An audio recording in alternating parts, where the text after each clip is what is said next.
Hello, my friends, and welcome to a brand new episode of Discourse in Magic with Ben Seidman. Now, this is kind of a funny episode because we recorded the whole entire thing like 8 months ago when the pandemic started, and he asked for us to keep the episode evergreen. So we didn't talk much about virtual magic shows. We didn't talk much about any of that. We kind of just talked about magic the way that I usually do. But before this episode came out, I just knew that if I was going to put out a full episode with Ben Seidman, you guys would want to hear a little bit about what he's been doing in the virtual world because he has been crushing it. So this is basically 2 episodes packed together in one. The first half is an interview from like 8 months ago that's never been aired for the very first time, coming out right now, all about the incredible world of live magic that Ben has been up to for his entire life. And then basically the second little part of the episode is about what he's been up to in the virtual world and how you can take some of the different bits and pieces that's helped him and integrate it into your virtual show. This was an awesome episode when I recorded it 8 months ago. It is an awesome episode, kind of the second piece. And together, I'm so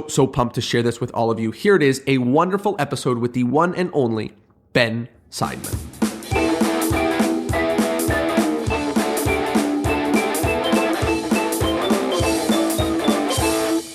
Hello, my friends, and welcome to a brand new episode of Discourse in Magic. My name is Jonah, and we are here with the one and only Ben Seidman. How are you?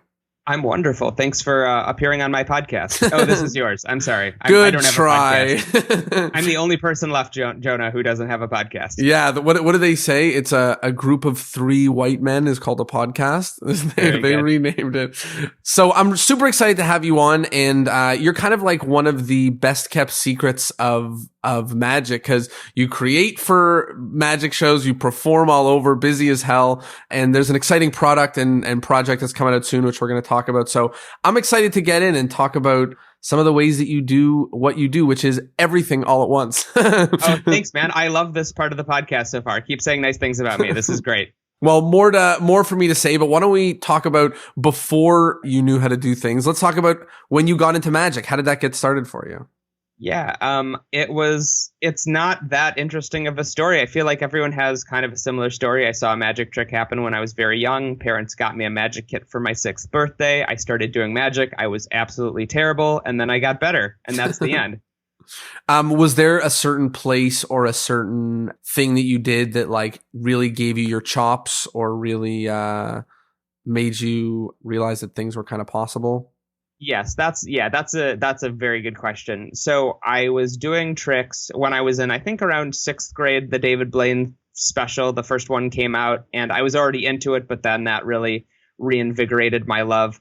I did theater growing up, so my background is in theater. That was what I majored in college, and I was doing a play and happened to meet this guy named Tim Catlett, who was a great magician and thinker, and he teched for Copperfield for a period of time. And to me, that was the most exciting thing as a 12-year-old when I met him. And he just started teaching me card magic mostly and turning me on to the fact that reading is important and teaching me all those lessons. I was lucky to have him as a mentor early on. And then when I was 16, I got a job working at the Theophilus Magic Shop, which is no longer. And I learned as much as I could there. And I think as I was doing tricks and as I was doing shows, I had 2 aha moments. One of them being that feeling when you first crush, that feeling when you first do an amazing show and it just everything falls into place, and that high that you get. And then I think I had another similar adrenaline rush when I first had what I thought was at the time a phenomenal new idea. Those 2 highs were sort of big turning points for me that really led me down this path. And how old were you at that time? Well, there was a few different moments. I think I had some ideas when I was young, when I was like 14, 15, 16 years old. And some of them were really good and most of them were terrible.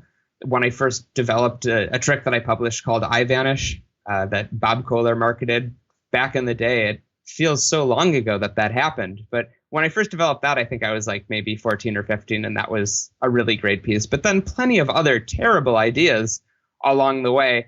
And then a trick that I came up with when I was around 21, I believe. And that's the one that became the centerpiece of my show to this day, and also the one that got me the job consulting on Mindfreak, and that kind of kicked the door wide open because it was the first piece I had created that wasn't just close up and could be done in front of a large group. And what trick was that? It's a routine where it's a pickpocketing routine where you steal someone's money and safety pin it to the back of their shirt without them knowing.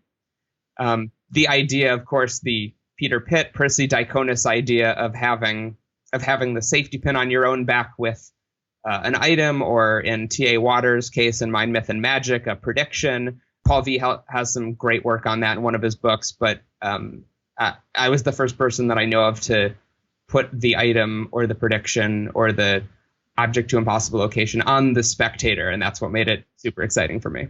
Wow. So that was kind of like a moment where not only did you realize that you came up with something new and exciting, but also that like the creativity kind of paid off in a way that is exciting. It was really the first moment that I came up with something where I realized, oh my God, I have something here. Like right. It was a paradigm shift for me because I had come up with other ideas, but this was the first time that I came up with an idea that I said to myself, oh, I'm going to be performing this. Right. Like I'm going to be doing this all the time. This isn't just a cool thing that I show my magic buddies. This is going to be. And you still do it to this day. To this day, almost every show. It's the oldest trick that I created that I still perform. That's awesome. So, okay, so that's a really great moment for your creativity of your magic. Do you have a moment that kind of, I want to talk a little bit about performing, but it feels like the journey you were more in the creative and advisor side first. Help me understand what that beginning of the journey looked like. Sure. The performance did come first. It was just when I was younger and bad. Like the success I had as a magic consultant was in my early 20s. I was performing long before that. I just wasn't really that original and that great. I was still finding myself, as we all do when we're on this journey. Mm-hmm. So yeah, the consulting thing happened after I was performing. I was performing, and as a 17-year-old, I was a hack. I was doing tricks that other people did, and some of the jokes I was using were things that I heard other people say, and I'm ashamed of that part of my life, but I also realized that I was a kid and right, and part of it. And yeah, and luckily when I was around 18, 19, I was like, oh, you can't do that stuff. You can't say things that other people say. That's very bad. So, and sorry, just help me. So how old were you when you were working on Mindfreak? On Mindfreak, I was, I believe, 21 or 22. So did it still kind of feel like, did you have any of that like imposter syndrome? Like, I'm just that guy who was, because like 2 years earlier, you're saying you're using other people's lines, and then it's like 2 years later and you're like as big as it could get, advising for as big as it could get in the worlds of TV magic. Like, I definitely felt some of that imposter syndrome, and I definitely felt like I was just like, how did I get in with this room? Because, to my right is Johnny Thompson, to my left is Banachek, and certainly the other people who worked on that show. He had some really amazing consultants, from Andrew Gerard, Bro Gilbert, Joe Monty, Luke Dancy, all very different types of thinkers and creators, but really creative people like Sean Fields and all these incredible thinkers. I did feel like how did I get in here? But then when I started pitching ideas, I think just having, like I said, the paradigm shift, just having one trick that people went like, dude, that's really, really cool. Right. Gave me the confidence to now look back at other things I had scribbled in my notebook. And then I went, well, what do you think of this? And they're like, well, that's cool too. And it's like, oh, okay. It was validating enough that I gave myself permission to admit that maybe some of the things I had been working on had value. And was there a moment in terms of, I guess, either after the advising, was there a moment that made you realize that you could do a lot more performing, or that like performing would be a way that you could use magic? Yeah, I think deep down, that's what I always wanted to do. Like, my favorite magicians are, I call it the holy trifecta. Very creative, amazing on stage, and also very technically skilled. So my favorite performers kind of check all of those boxes, like David Williamson, for example. And so I always wanted to be a performer. I did theater growing up. I loved performing in front of people. I just was still finding my footing and not really aware of who I was. And I'm not saying I know who I am now. I'm still trying to figure it out. But now it's now I have a much better idea. And on stage, I think that comes through, and not just a better idea of who I am, but who like how I communicate that with the audience and what that means in that moment. Creating emotional hooks, but also keeping it really, really funny, which is a high priority for me. There's so many things I want to talk about because, there's so many things that you do, from literally performing, being so darn busy, performing all over, like living on airplanes and performing, but also creating and advising. And one of the things that I said to you before we press record is like, I've really had my eye out for like full magicians. I was what I'm calling them, well-rounded magicians who can create, who can write, and who perform a lot. So there's different secrets to all of those things. I kind of want to take on them one at a time.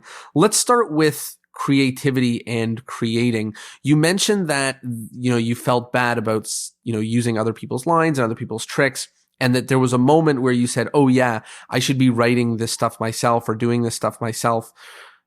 Tell me a little bit about what that was like, and maybe what kind of moves you started to have to make, because it's an entirely different way of thinking to say, let me pick a trick and just make the way that this guy says this my own, than to say like, let me do completely original material. So lead us through your thinking. Sure. I think that part of the problem is that a lot of magicians, including myself up until a certain point, didn't try to only say things that came from them. I think there's this culture created where we get the instructions and it has the pattern, or, you read the magic book and the trick says, this is what you say. And so you say that, or you see another magician, they use a line, it works. And you go, oh, well, that works for them. Then, why shouldn't I do it? And the answer is you absolutely shouldn't do it. Like, that's the worst thing you can possibly do, because everyone's doing magic tricks. And even with the variations and tricks, it's all just magic. And so who you are and what you say is vastly more important to the connection with an audience than the actual tricks. I happen to be really smitten with the idea of creating magic tricks, so that's important to me too. But the things that you say, that's what creates the moments. It's the Maya Angelou quote, people will remember how you made them feel, not what you said. It's just so important. And so the first thing I would say, if anyone asked me for advice on this, I would say, well, the first thing is look through what you say in each trick. If you've ever heard anyone say any of those things before, particularly another magician, just cross it out. Take it out. Most people don't do that. They're using these lines as a crutch. But if you take those things out, you have to keep doing the trick. You have to continue to communicate with the audience. So if you get rid of all that stuff, all the pieces and things that other people have said, once that's gone, you have to fill that space. And so it will you will start saying things that are you because you have to. If you don't give yourself permission to use anything else, then you put yourself in a position where it's sink or swim, and something will come out of you. Is this something that you do like after you've started testing or playing with a trick? Is that's when you look at it and you say like, let's eliminate any line that I'm using that isn't mine? Or is this something that you're doing like from the get-go, where you're saying like, we have to talk about how you would even write a script or whatever, but just, is this like a secondary thing, or is this a like primary, I don't want to say anything that other people have said? This was just the realization early on. I don't have to work hard at it now because I just know not to do that. I'm talking about when I sort of had that different perspective, that change of perspective when I was 18 or 19 or 20, whenever that happened. That was sort of the realization then. Now when I'm writing a script, it doesn't even happen. You don't have to. Yes. And if I see another magician, he's got a really great line, I'll be like, oh, that's so good. I want to remember that line because I want to make sure I never use it. Right, and it's same with material. If I see someone crush with like, that's why it's so hard watching Darren Brown. Everything he does, it's like, well, you've scorched the earth with that. Yeah. Now I will never work on a light and heavy chest because it's not going to be any better. Right. So I try to, when I see a magician perform a trick, I try to go, well, I'm never going to do that trick. Like, I don't want to do that trick. So let's talk about that part too. So I think it's one part to take all the words and say, I want to make sure I'm not using anyone else's words. But in magic, it's structurally different than other art forms. You buy tricks to learn how to do them so that you can do those tricks. And it is hard to create original magic. It's not an easy thing to do. And I might argue, sometimes that it's not necessary for every performer to make a brand new trick that has never seen the light of day before. So can you talk a little bit about originality in terms of the tricks themselves? Yeah, absolutely. I should also cut in and say there are classics of magic that I love and I do, especially in a close-up environment. I think my close-up has more recognizable pieces than my stage show. Like I have Triumph is one of my favorite card tricks in the world, and I have 10 different versions and a new one that I'm really excited about. I'm happy to do that trick, but it's important to me when I'm doing a show on stage that the pieces are less recognizable, because to me, as much as I love close-up magic and that's my background, the stage show is what I make my living with. And so that's in more ways how the world sees me. And that's why it's more important to be more unique in that environment. Whereas I love messing with classic coin magic and things like that. But that being said, some of my favorite performers use very classic things. I mean, if you've ever had the pleasure of seeing Jared Kopf do the cups and balls or the linking rings, there's very few things better in the world than watching that. And I love watching classics done brilliantly. That's such a delight for me. But I also, at the same time, love seeing a thing where I go, oh my God, I've never thought of approaching that plot in that way. What would you say to somebody who wants that, who wants to say, like, I would love for all of my magic to be things that have never really been seen before, or, the ideas that I came up with, but either they can't come up with something good, like they can't come up with something, or more likely they can't come up with something good enough. And I'll just say for myself, like there was a period of time where I was trying to come up with brand new magic. And we have an open mic show here. And every week I would try, a really new trick that I've never tried before. And I would come up with premises and ideas, and like they were all nonsense. And there came a time where I just said, like, let me pick a classic and figure out my way to do it, just because I know that the trick functionally works. Yeah, absolutely. Yeah. So talk to me about maybe what someone might do if they're struggling in this part of the journey. Like, how do I want to create something unique, but how do I do that? Well, a good point to make right off the bat is that I didn't start by having a show that was really original. I started by having a show that was sponge balls on stage, a tabouret rope routine, a bill to orange. Like that was my show when I was 17, 18 years old. It came in little bursts and it came in pieces. So when I first came up with the safety pin routine, now I had this one pretty original routine surrounded by other classic effects.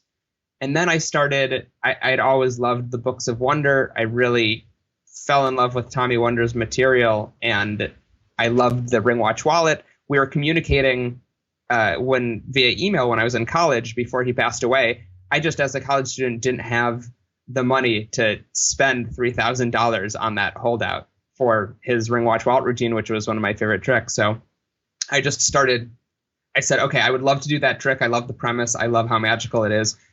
Is there a way I can come up with a method that I like? I didn't like the other methods that were on the market. So I just started trying and messing around. And eventually I came across this really good method that I love and, again, use to this day. I did it on Penn and Teller's show Fool Us, and it's, to me, one of my favorite things to perform. And so then I had a show that had a really original trick, and then, which was the safety pin trick, and then a more classic magic trick, something that if you know magic, you would recognize and had seen before, but it had my own method on it. So I felt some ownership over it because I had created the method. But then the rest was hack. And then I just kept doing that. And slowly, over time, it got more, it became more me. But if you're a magician who's trying to, first of all, if you're a magician who's trying to create a new show, don't expect that it's going to happen overnight.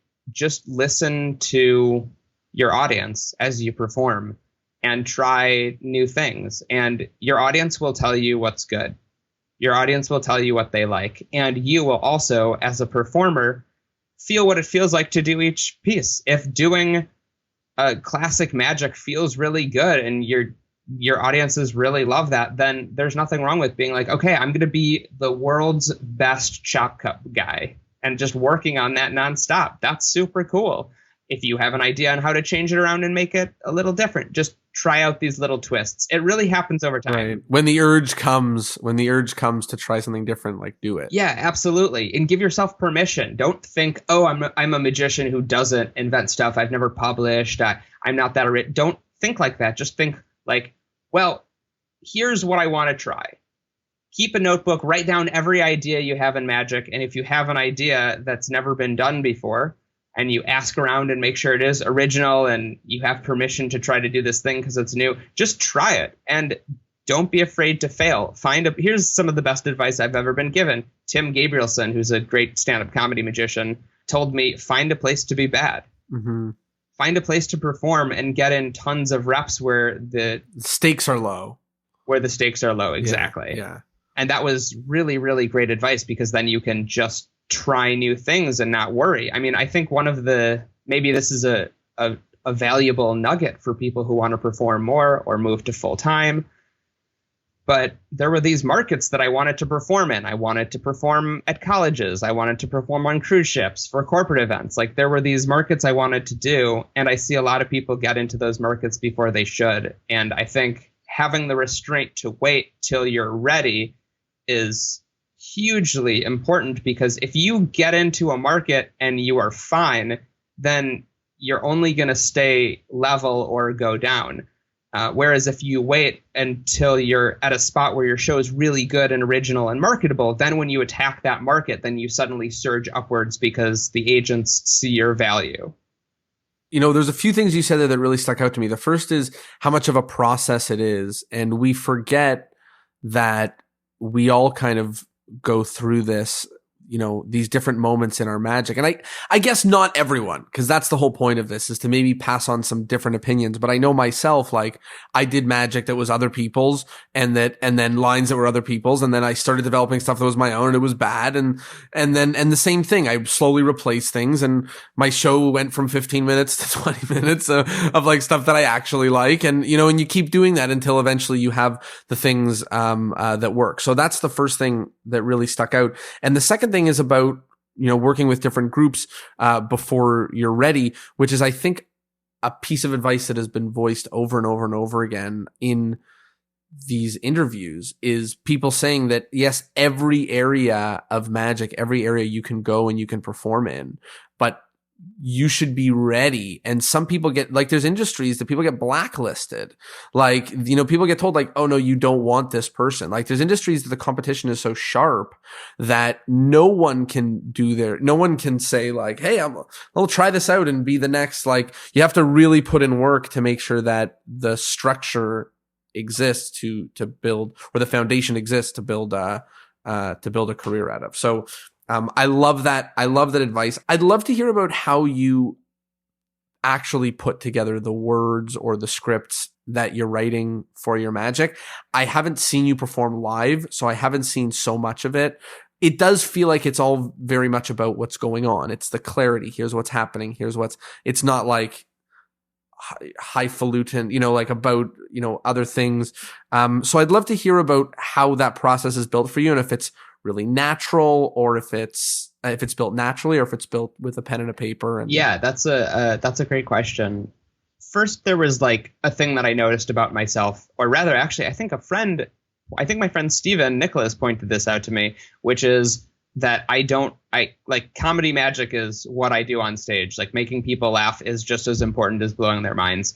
That's my delivery system. But a lot of comedy magicians sort of like, the magic is sort of the comedy comes from making fun of the magic, or from silly magic or silly moments in the magic. And my friend Steven pointed out to me that that's kind of the opposite of what I do.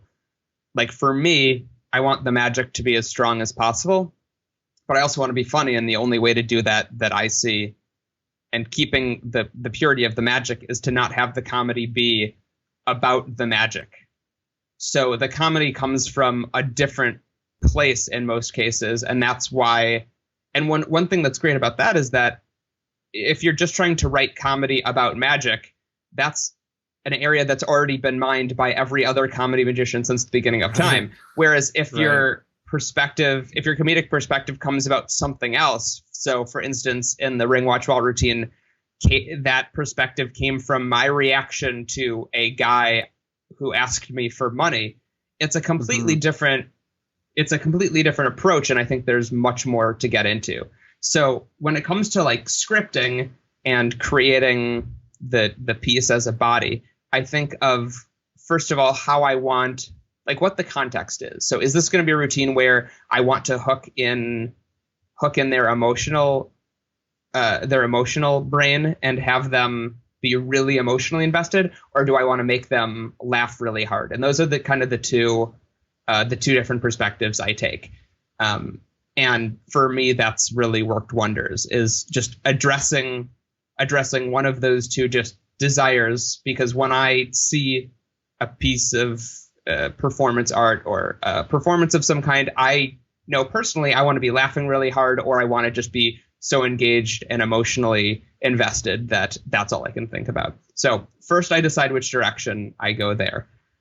Second, I approach those two differently. So if it's comedy, which it usually is, I keep a notebook of ideas. So anytime I say something that people laugh at, I will write it down either in a notebook or in the note app on my phone, or I will audio record it on the memo app on my phone and then transcribe those. And those ideas are mostly garbage in the end, I find. But maybe 1 out of every 10 will have a kernel in it that can be mined. And once you look at one of those ideas, you can expand upon it and then try it and then listen to the audience, audio record the audience, what people laugh at, keep, what they don't laugh at, scrap. Economy of words. This is all like joke writing 101. Take out any unnecessary words that don't get across the point. If you can lose the words but still make the same point, lose them. Try to expand on the number of comedic moments. See if you can expand on the writing.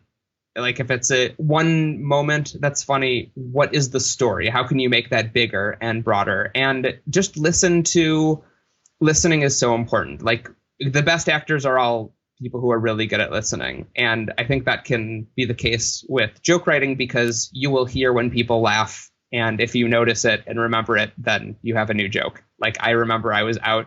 Here's a perfect example. I was out to dinner with a couple comedian friends and our partners, and we were talking about being brought up on stage poorly.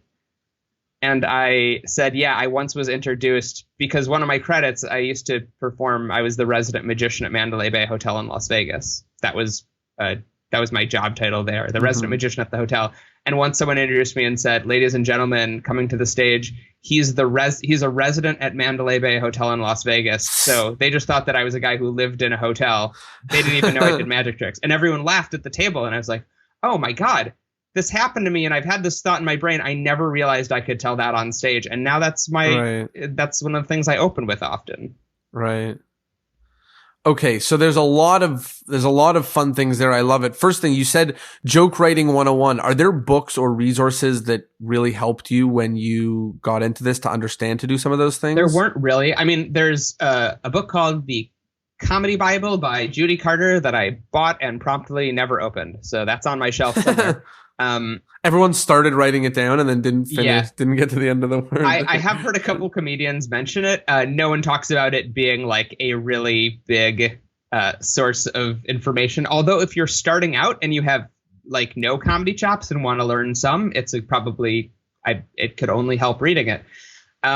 I didn't really have that early on, but as I got into, I think probably my mid-20s, I started listening to comedy podcasts. Like I would listen to Mark Maron and Pete Holmes and some of the other comedians, and like listening to other comedians talk about comedy was huge. And when I was performing at comedy clubs, I would always spend as much time as I could with the comedians. They either loved magicians or hated magicians, sometimes for very valid reasons.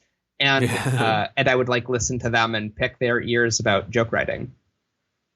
And, you know, one of the things I love that you said is about when you say something that's funny, you write it down and then see if it works, which is probably a pretty good strategy to get funny stuff, because it's like taking all the improv from all of your life, and using it as a ground to come up with funny stuff on stage. Do you have, when you go on stage, you mentioned earlier, like finding a place to be bad. And we'll talk in a moment about some of the venues that you perform in. But now when you're performing, do you go on stage with a script that you've written for a new trick to try out? Do you go on stage ready to, try to just talk to them directly, kind of without a script, and let that stuff build with the holes in it? How does a trick come to life now? It's usually that with a joke, I might have that joke written out or bullet pointed. And with a trick, I don't start with a script, because I want to get it on its feet with nothing and see what. Because if you don't have a script and you start, you will panic and you will create a script in that moment. It might not be good, but something will come out of you. And I like having that moment of then just like reflecting and saying, oh, did anything interesting come from this? And if it did, then that's a great place to start. And if it didn't, then, well, sit down and start writing, because you need some bits. But for me, it's like I'll have a trick that I want to try out, and then I'll have 3 or 4 jokes that I've written and that work well with that trick. Yeah. I'll look at my notebook full of jokes and ideas, and I'll say, oh, you know what? This would lend itself really well to that. And then what happens is, as I'm performing on stage, if there's a period of time where I'm talking for like 30 seconds and there's no laugh, I will get very uncomfortable. My palms are sweating even talking about that. Like being on stage without a laugh for too long makes me so uncomfortable that something will happen. I will make something happen because I need to generate that laugh to feel comfortable on stage. I like to hear that even the pros, even when they're trying out new tricks, sometimes it really is kind of like a skeleton structure going out there with, like, I know the mechanics, I know what this looks like, I have some jokes, I know maybe how I'm getting into this and getting out of this, but I do kind of want to be out there and create it on my feet and then, edit later. Yes, I should make the point, though, not to cut you off, but I should make the point that that's what I'm doing now. That's not what I was doing when I was like first trying to create a show. This is now 35-year-old Ben who has an hour-long show that I'm really proud of, that if I want to try out a new piece, this is what I do. Back when I was creating these pieces, I think I was doing much more scripting and transcribing and writing, delivering things exactly as they were written out in a script that I would sit and actually write in a notebook. And also another point that's important, I feel like when you're working on jokes, when you're trying to write jokes, if they come from a place where you have a strong feeling about them, it's 100 times better than just like an observational funny moment. Like if something made you mad or upset or depressed or just filled with joy, any piece of comedy that comes from a strong emotional place will always be better in most cases than just like a funny thing. And not necessarily to say you open with a story about being really sad, but like if you came from a spot where you had a strong emotion, that's a good place to investigate and try to mine. That's really valuable about the things that you have emotions of, because that's what you're going to get excited about on stage, and people feel that. People feel the excitement. You mentioned that, it's kind of different than the way that you did it now. So before you did more writing and reading what the script is that you wrote, and now you have a full show. It's a little bit easier to try out 5 minutes in the middle over here or try out something on the side. Is there a either preferred method for you or what you would recommend to people? I mean, obviously, if someone is a pro who's been performing for 30 years, like, I guess it's probably not those people we're talking to because they haven't figured out, but someone maybe somewhere in between, for what really the process is. How much of a script do you have going out there trying a trick a new time, or maybe what one might do given the ways that you've done it historically? I think it's different for everyone.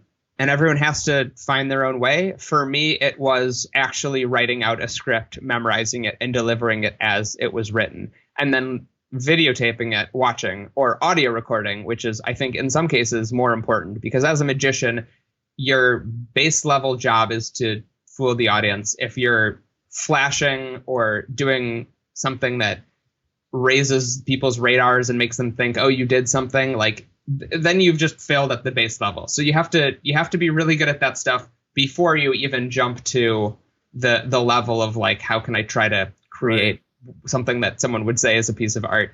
I think everyone has to find their own way, but I think that for me, early on writing out a script and then audio recording, listening to the audience, listening where people laughed, listening to parts where I felt like I was talking for too long without anything really happening, listening to moments where I say, and just reach in and pick a card, any card, just take it and now memorize it and show it to. I mean, all of that stuff is completely uninteresting. Yes, it might need to take place, but is there a better way to do it or a better way to cover it so that it happens in a way that's funny or interesting? Otherwise, you're just like talking through the process. We've all seen the magician who's like, and now I'm going to take the card and I'll stick it inside and it jumps into my pocket. And it's like, no one cares. That flew 50 years ago, but it doesn't now in the days of the internet. It just, people's attention spans will not handle descriptive patter anymore. It's just it bad. Seems like there's an amount of like ruthlessness in the watching back of your footage to say like, you know, I won't count for this hemming and hawing and mumbling about nothingness, you know, and like, you know, when you watch, we all have that moment if you watch back your footage or listen back to it where it's, however long it takes, you know, whenever you do that, no matter when you do it, it's an eye-opening moment. Even if you've done it before, it's always eye-opening moment. And it's especially when, you know, you have a full-fledged piece and you've been doing it, whatever, and then you watch it back and you're like, wow, how much of that is nonsense, jibber jabber, nothing. And I guess what it sounds like is that you're quite ruthless about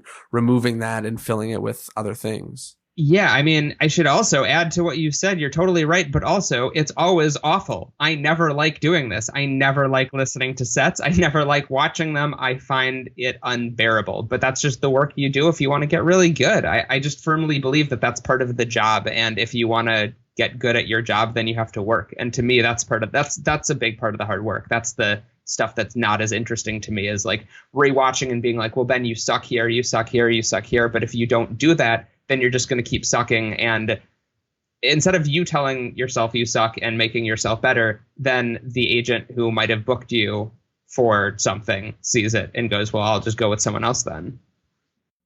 Yeah, you have to be honest about those things. And that's how, and it sounds like, and I guess this is a great transition to talk about, you know, some of the industries that you work in, but some of one of the things that you clearly are keeping front of mind is like hireability and bookability, and that, you know, a trick being its best and you being ruthless with how good a trick looks does directly convert into how well, you know, someone in your market will book you, and how well people respond to a trick when you do it does convert to how many times you may be passed over and opted for someone else, especially in some of the competitive markets that you're in right now. So why don't we use this as a chance to talk about some of the places that you work, but specifically, I'd love to talk about the journey to get there and some of the other places, other venues that you've worked in. And also, like you said, you know, those places to suck or be bad, so talk to me a little bit about the journey and walk me through the timeline where you performed when, mostly. Early on, I was performing anywhere I could. Then I think when I was in high school, I would perform at talent shows or kids' birthday parties, you know, anything there. In college, I started trying to plan my own shows. I would team up with other performers. Since I was in the theater department, I kind of like knew, oh, okay, so this is the timing when the theater is going to be empty. Would you guys want something here? So I just created those opportunities. I never had a restaurant gig doing table hopping, but I did start just trying to perform wherever I could. And then, you know, the magic shop that I was performing in as a teenager, they had a little tiny theater in the basement. I performed there. I mean, it was anywhere I could, really. And then when I graduated from college, I kind of jumped into working on Mindfreak right away. And I didn't have time to perform. And actually, the main reason I left that show is because I wanted to perform more. And then I teamed up with Marcus Monroe, one of the best performers working today, amazing comedian and juggler, and Luke Germain, one of the best mentalists like ever. And we created a little tour and we booked shows for ourselves, and it was hard. And There was a limited number of spaces where we could perform, especially during 2008 with the Great Recession. That Great Recession, not the COVID Great Recession. Yeah. Different one. But yeah, there's limited numbers of places, but we performed wherever we could. And we just any opportunity that I could find, I would try to perform there. Not really in front of friends. I always hated the guy who was always at the bar or always just trying to ambush people with magic, but any place I could create an actual show.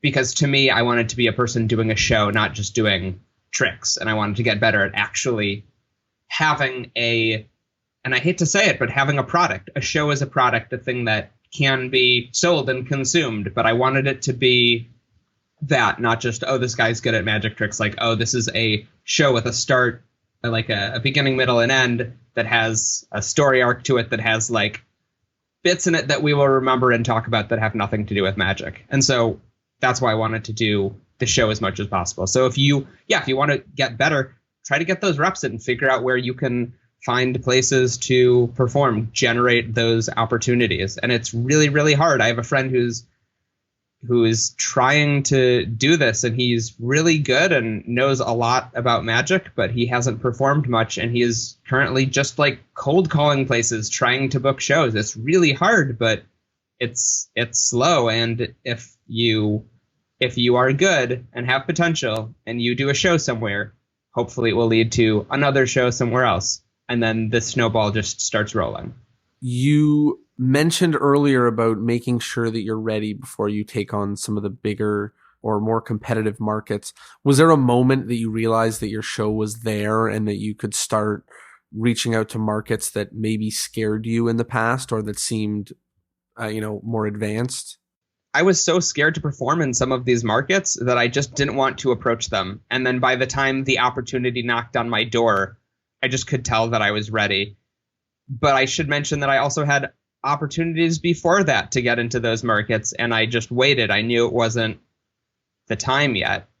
So it's really hard to know, but the easiest way to do it is look at the people performing in those markets. Who are the people who are really, really good, and who are people who are right in the middle? And ask yourself, is your show as strong or stronger than the people in the middle or at the top? There's always going to be people in a market that are not good. You don't want to say, oh, I'm as good as that guy who's barely squeaking by and only doing hack material. For me, I just wanted to, when I got the opportunity to start performing in the college market, I started, I was doing in my showcase, which is a 15-minute showcase, or I think at the time it might have been 20, but I was doing the safety pin on back. I was doing ring watch wallet. I was doing a bottle production that is pretty unique.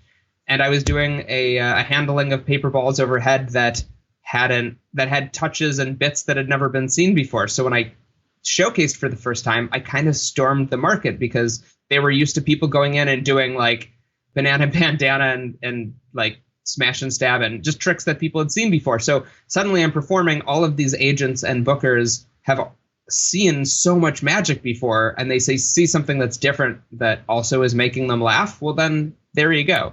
It's amazing how big of a role it plays to just settle down, buckle up, work on your craft for a long period of time, and make sure that, like you said, if you have all the right pieces in place, which is, working on original magic that other people aren't doing, and testing it out and trying it for real people, listening to the audience, watching back your footage, trying new things. Then when the time comes, you will impress the right people. And I know for myself, it's, one of the things that's really come clear in this talk is that a lot of this is a process.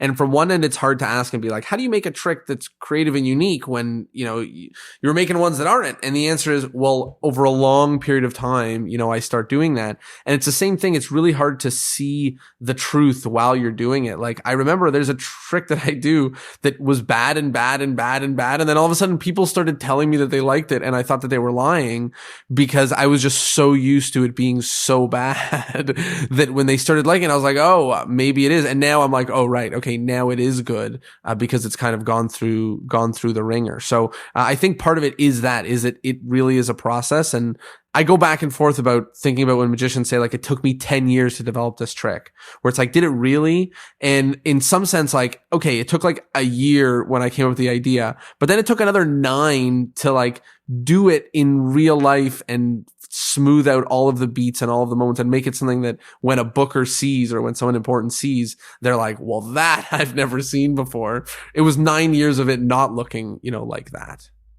That's the big truth that no one wants to hear when they ask for advice, when they ask a working pro for advice. And it's unfortunate, because it would be great if there was some solution where you could just get the perfect magic book or buy the perfect magic trick or even read the best book on scripting and then you're good. It's like, no, the real hard truth is that if you want to be a successful performer, like crushing it in a market and performing a lot and, making a decent living and doing well, like the real answer is just to be good. It's to be good. It's to be original. It's to, in my case, I'm selling comedy. So it's in my case to also be funny. If you can be good, funny, and original, then it's the advice that the Jim Gaffigan advice, be undeniable. And if you're undeniable, then of course you're going to be performing because people will have to see it. If you're good, then, maybe it'll work. But if you're undeniable, then people have to, like, they'll hear you, they'll see you, they'll have to see more. There came a time in recording these podcast episodes where I was worried that, all of the interviews was just going to be more magicians telling me that you just have to practice and write more. And I was like, well, what's the point? Like, what are all these, it's the same answer. But the real truth is that, what we're trying to get into, those nuggets, those tactics that maybe make some of those things a little bit easier and make some of those moments of transition, where you take the leap or decide to wait or whatever, to make those a lot clearer and to understand, when we're ready. So, in one sense, I feel, the answer is just work harder and perform lots and edit it and keep doing that. But on the other hand, there's all the little bits that make doing that easier and better and stronger and more powerful. So on that note, is there anything that isn't just be amazing that maybe you can advise people who are either struggling or interested in diving into the business aspect of booking in an interesting market or a challenging market, or just booking often? And just before, I know I'm saying a lot of things, but I thought I would share this, which is I've found that in the same way the answer to being good at magic is to work hard and perform a lot, the answer to constantly have gigs is to be constantly prospecting and working really hard to book those gigs. So I know the answer you're about to give isn't, well, who knows? They just call me, things like, who knows? So a part of it is about that, is about yes, being good plays such a big role. And I'd love to hear about some of the things that you found work for you to keep these things moving at a rate you like. Yeah, I mean, part of me wants to say there is one business secret in magic that was a game changer, and it's on, I think it's in Mind, Myth, and Magic. It's like 2 sentences, so I don't remember where it is, but you'll find it.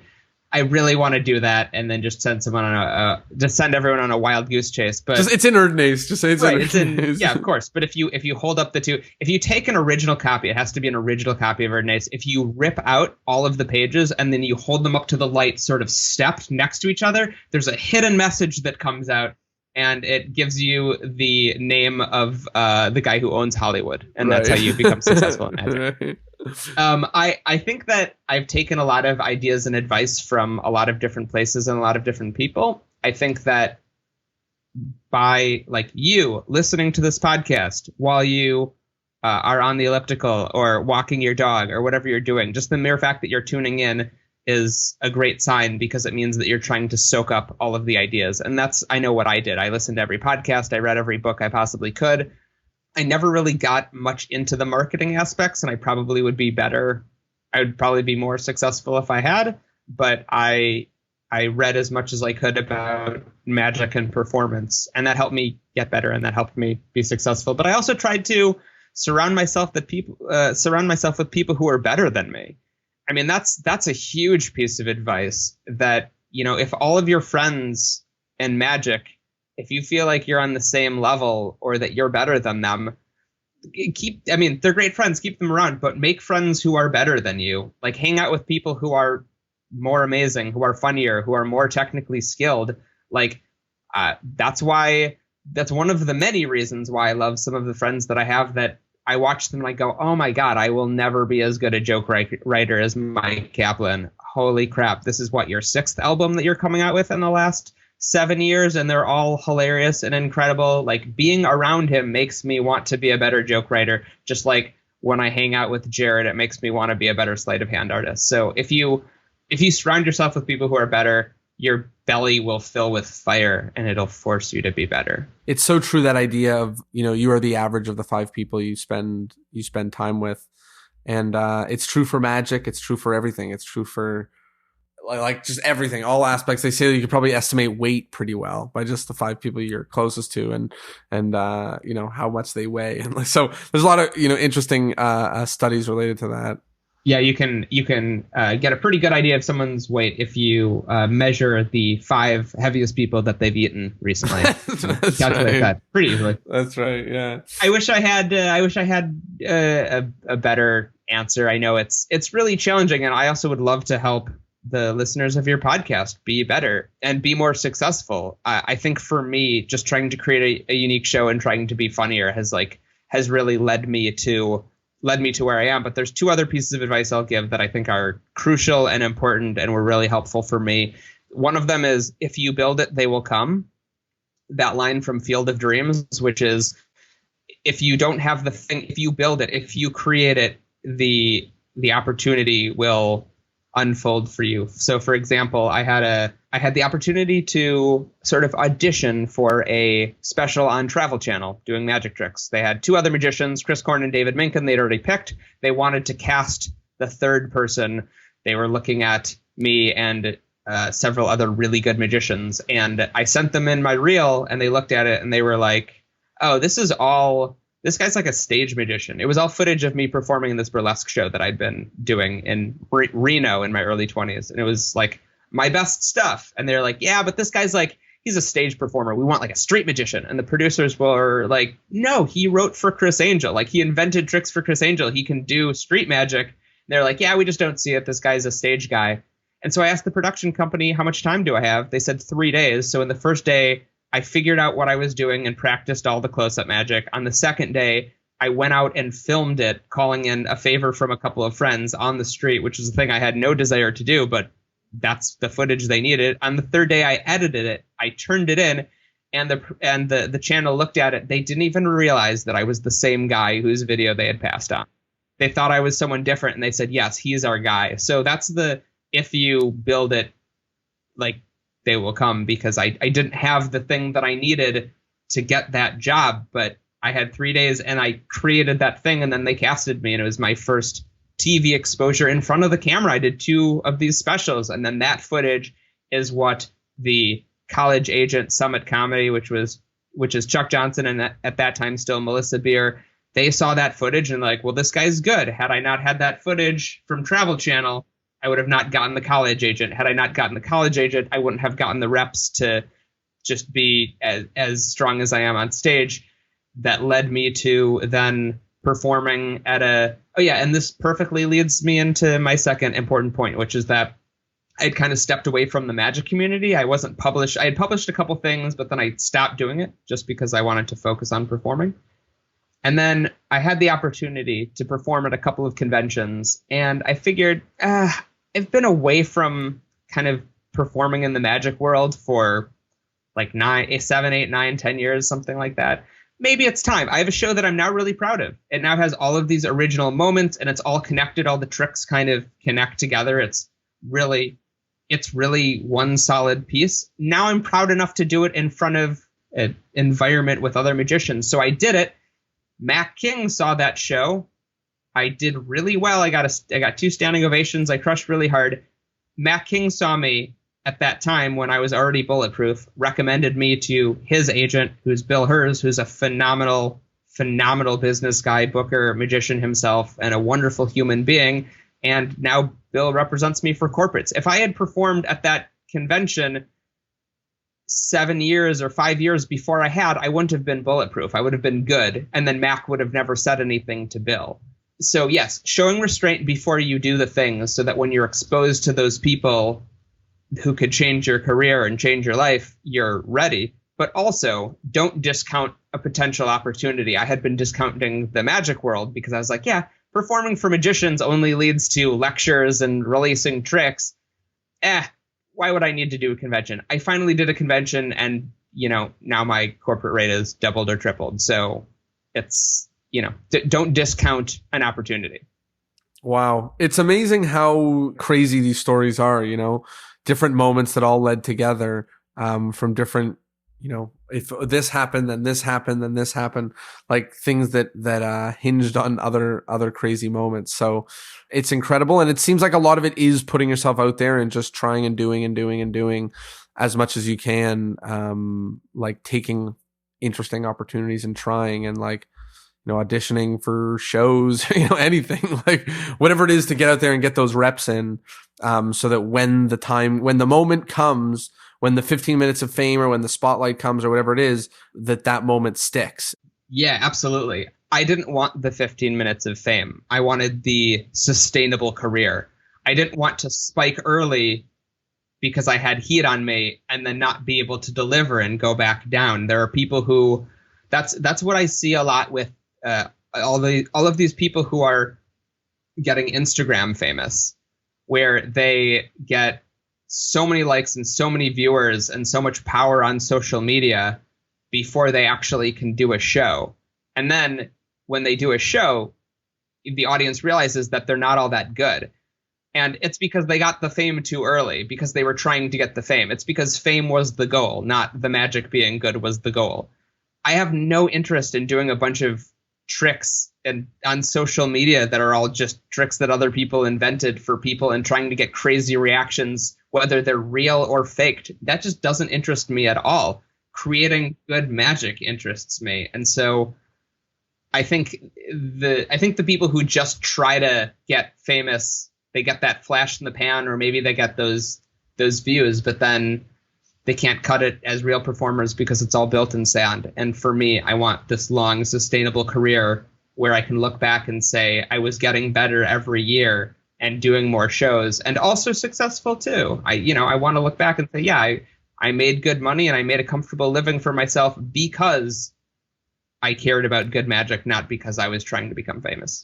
And part of it comes from like exactly what you're saying, which is that any of these moments, that we're talking about, like, wow, that was a big turning point, or, it's such a happenstance that this happened. Like, none of these are things that 20x'd, what you were doing, or these are all things that are just incremental steps, incremental movements and moments. And like you said, if you're focused on doing a better show that you did last year, doing more shows than you did last year, maybe, whatever the goal is, maybe more clients or charging more, or whatever it is, if you've got your eye on doing better than you did the previous year, then those opportunities do present themselves. Yeah. And Jonah, that's why I'm not famous, but I am successful. And to me, that's more important because I know a lot more people who are happy and successful than people who are happy and famous. And part of that's because I only have a handful of famous friends, and I guess the famous friends I have are really happy, but that's because those people are also really creative and care more about the work than the fame. I want to talk a little bit about television as well, because I know you've done quite a bit from advising to performing on television. Are there any secrets that you learned to TV, to being involved with TV projects? I've heard everything from tips on what it is that you're sending in, and that you should send in like loads of different ideas so that they can see anything you could possibly do, to obviously things being very specific for different, purposes. Do you have any general advice for magicians trying to make it on television? If you want to make it in television, buy an original copy of Erdnase, rip out all the pages, hold them up to the light. No, that's a tough one, because being a successful television magician and being a successful television consultant are two different things. So right off the bat, that's two different topics to talk about. if you want to be a successful consultant, then I think publishing magic is really helpful. Like, that's a good question for like Danny Garcia or Enrico de la Vega, the people who are really crushing it as a consultant. I only did it. So I did it for Mindfreak, and then I did it for Heltmagist in Sweden, which was an amazing, really cool show that I was really proud to be writing and directing with these other wonderful folks. I wasn't the writer and director. I was like co-writing and co-directing segments. And then I did, various other things. But consulting for television didn't become my bag. I became a consultant for myself. So as far as being, man, if you want a career in TV magic, I kind of think you want the wrong thing. I think that starting with a live career is the better option, because like, you don't really make money in TV. TV is a commercial for your live show, unless you get so hugely famous that it starts actually making money. It doesn't really make money. And we've kind of passed the period of time when there's this like one big famous magician. I mean, it's petering away in the same way that there used to be like Johnny Carson was the guy. And then it was like Johnny Carson and Letterman. And now it's like, there's a dozen the guys, and those are only the ones that are on network TV. Like, absolutely. And right now you have all of these different magicians. I think it's going to fracture even more. I think the time of having this one really famous magician has kind of passed us. So I think the money is going to be even less, and the ability to be super famous is going to be even smaller. So I think focusing on the live career is more important than supplementing that with magic on TV that then is a commercial for you as a performer is great. And then I also think that choice of material is important when you choose what you do on TV. Like, okay, great example. On Penn and Teller Fool Us, I did a trick that I thought would fool them, but more importantly, it was a trick that I had done thousands of times, that I knew was really funny, that I'd done in front of a lot of audiences, that I'd road tested so much. I see so many magicians going on that show with a thing that they came up with just for the show, which is, that's cool in a way, and maybe they'll fool them. But then when bookers and agents see that footage, they go, oh, okay, so that's a cool, fun magic trick, as opposed to, I laughed out loud, it amazed me, I really like this guy, I connect with this person, I want him to come and perform at my event. Which only comes from performing a lot. Right. Absolutely. Sorry to get back to that, but that's the truth. So choice of material is important. Yeah, I mean, learn the basics. Learn, if you have a TV spot on the local news or wherever it is, make sure that you're not wearing clothing that will moiré.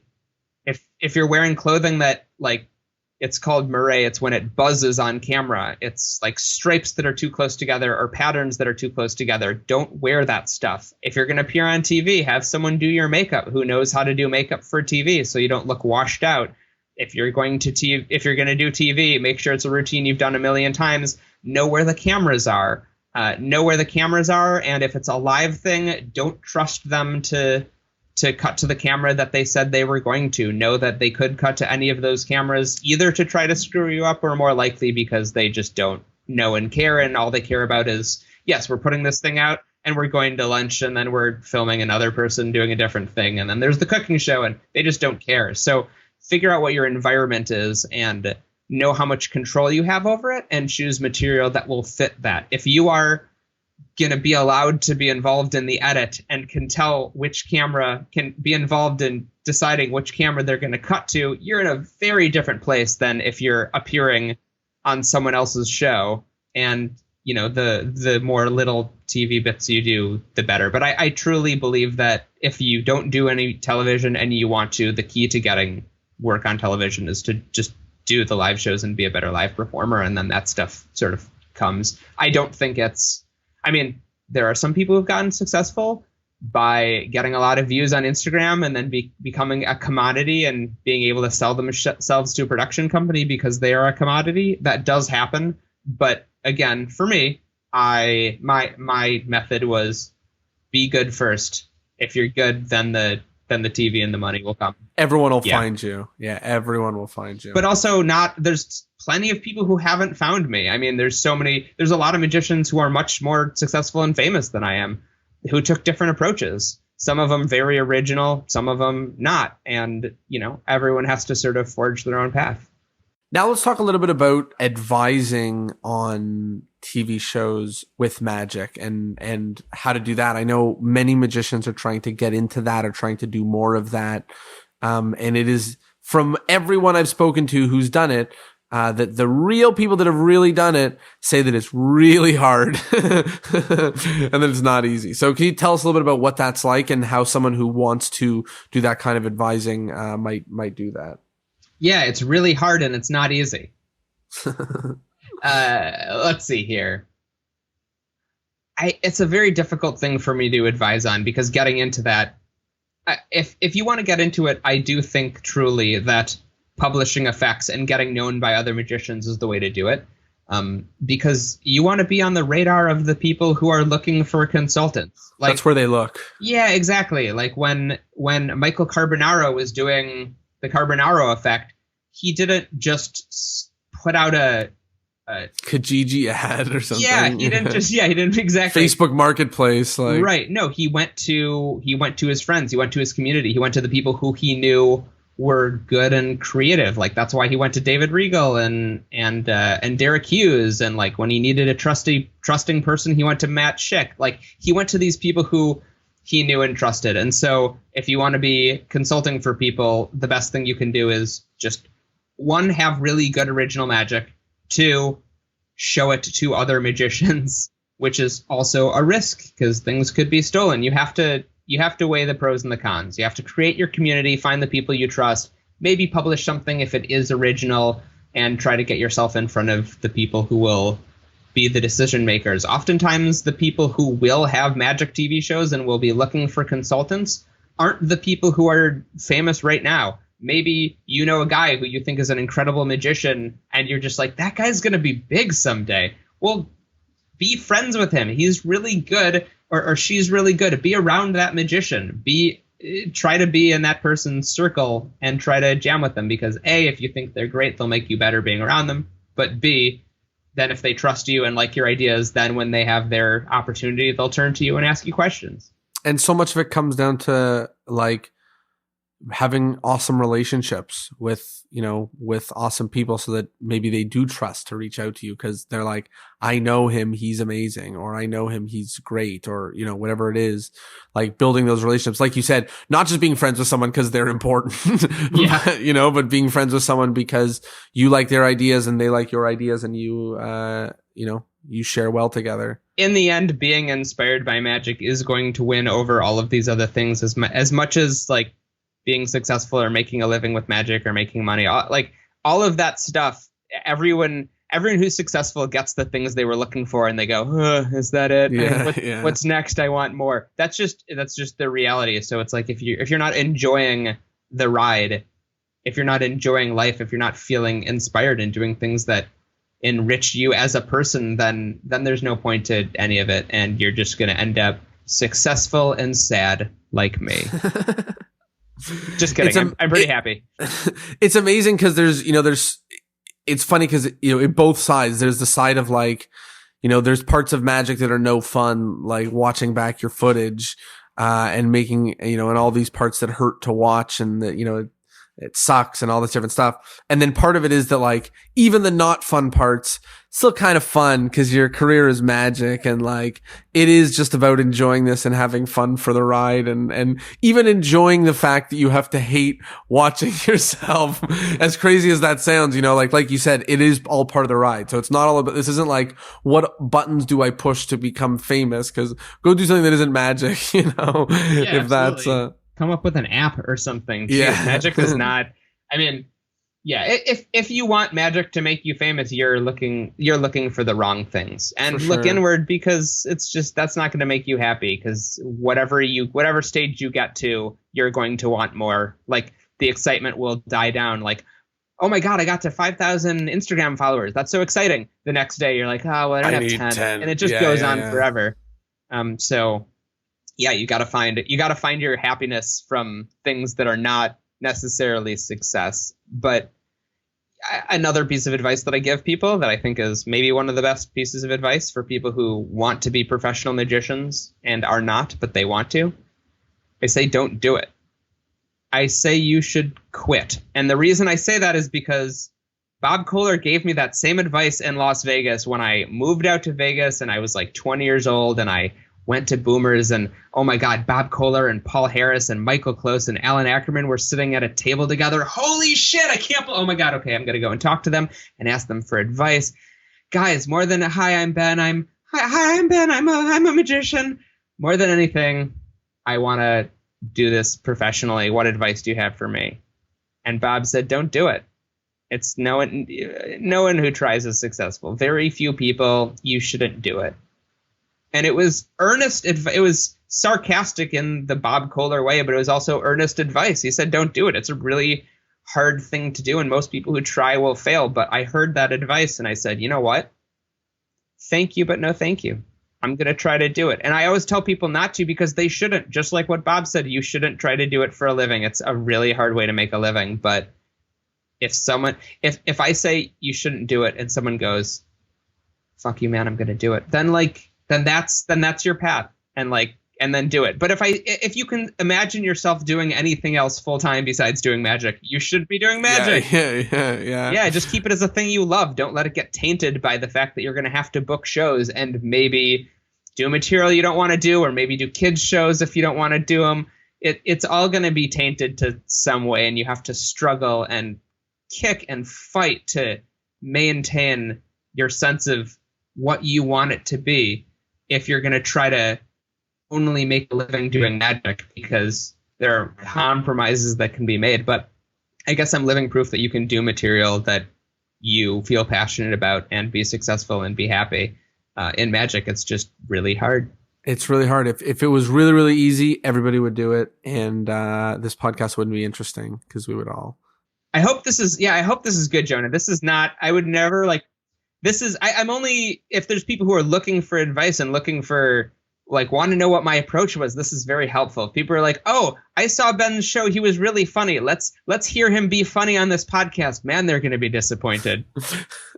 I think you have a lot of magicians who are looking to learn how to do things right, and just how to learn some different approaches on not only the magic industry as in a career, but also just magic in general, and how to be creative and how to be proud of the work that you do. I think that's such a challenging thing to do, to make amazing magic that people like, that you like, that you're proud to work on it. It's not easy, and it's especially not easy to use that as the leverage to make a career. So I think there's a lot of great stuff that people want to hear about how to do that and how to make it enjoyable to do.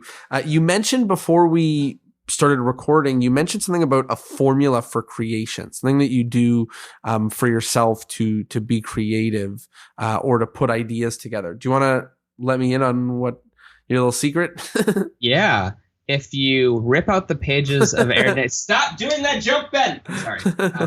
It's not necessarily a formula per se that works on everything, but a good example of what I was talking about is the trick on Magic Outlaws on Travel Channel that I did with the broken beer bottle. If anyone wants to see that, it is on my website and on YouTube. You can just go, if you search magician broken bottle, or magician puts broken bottle in his eye, it'll come up.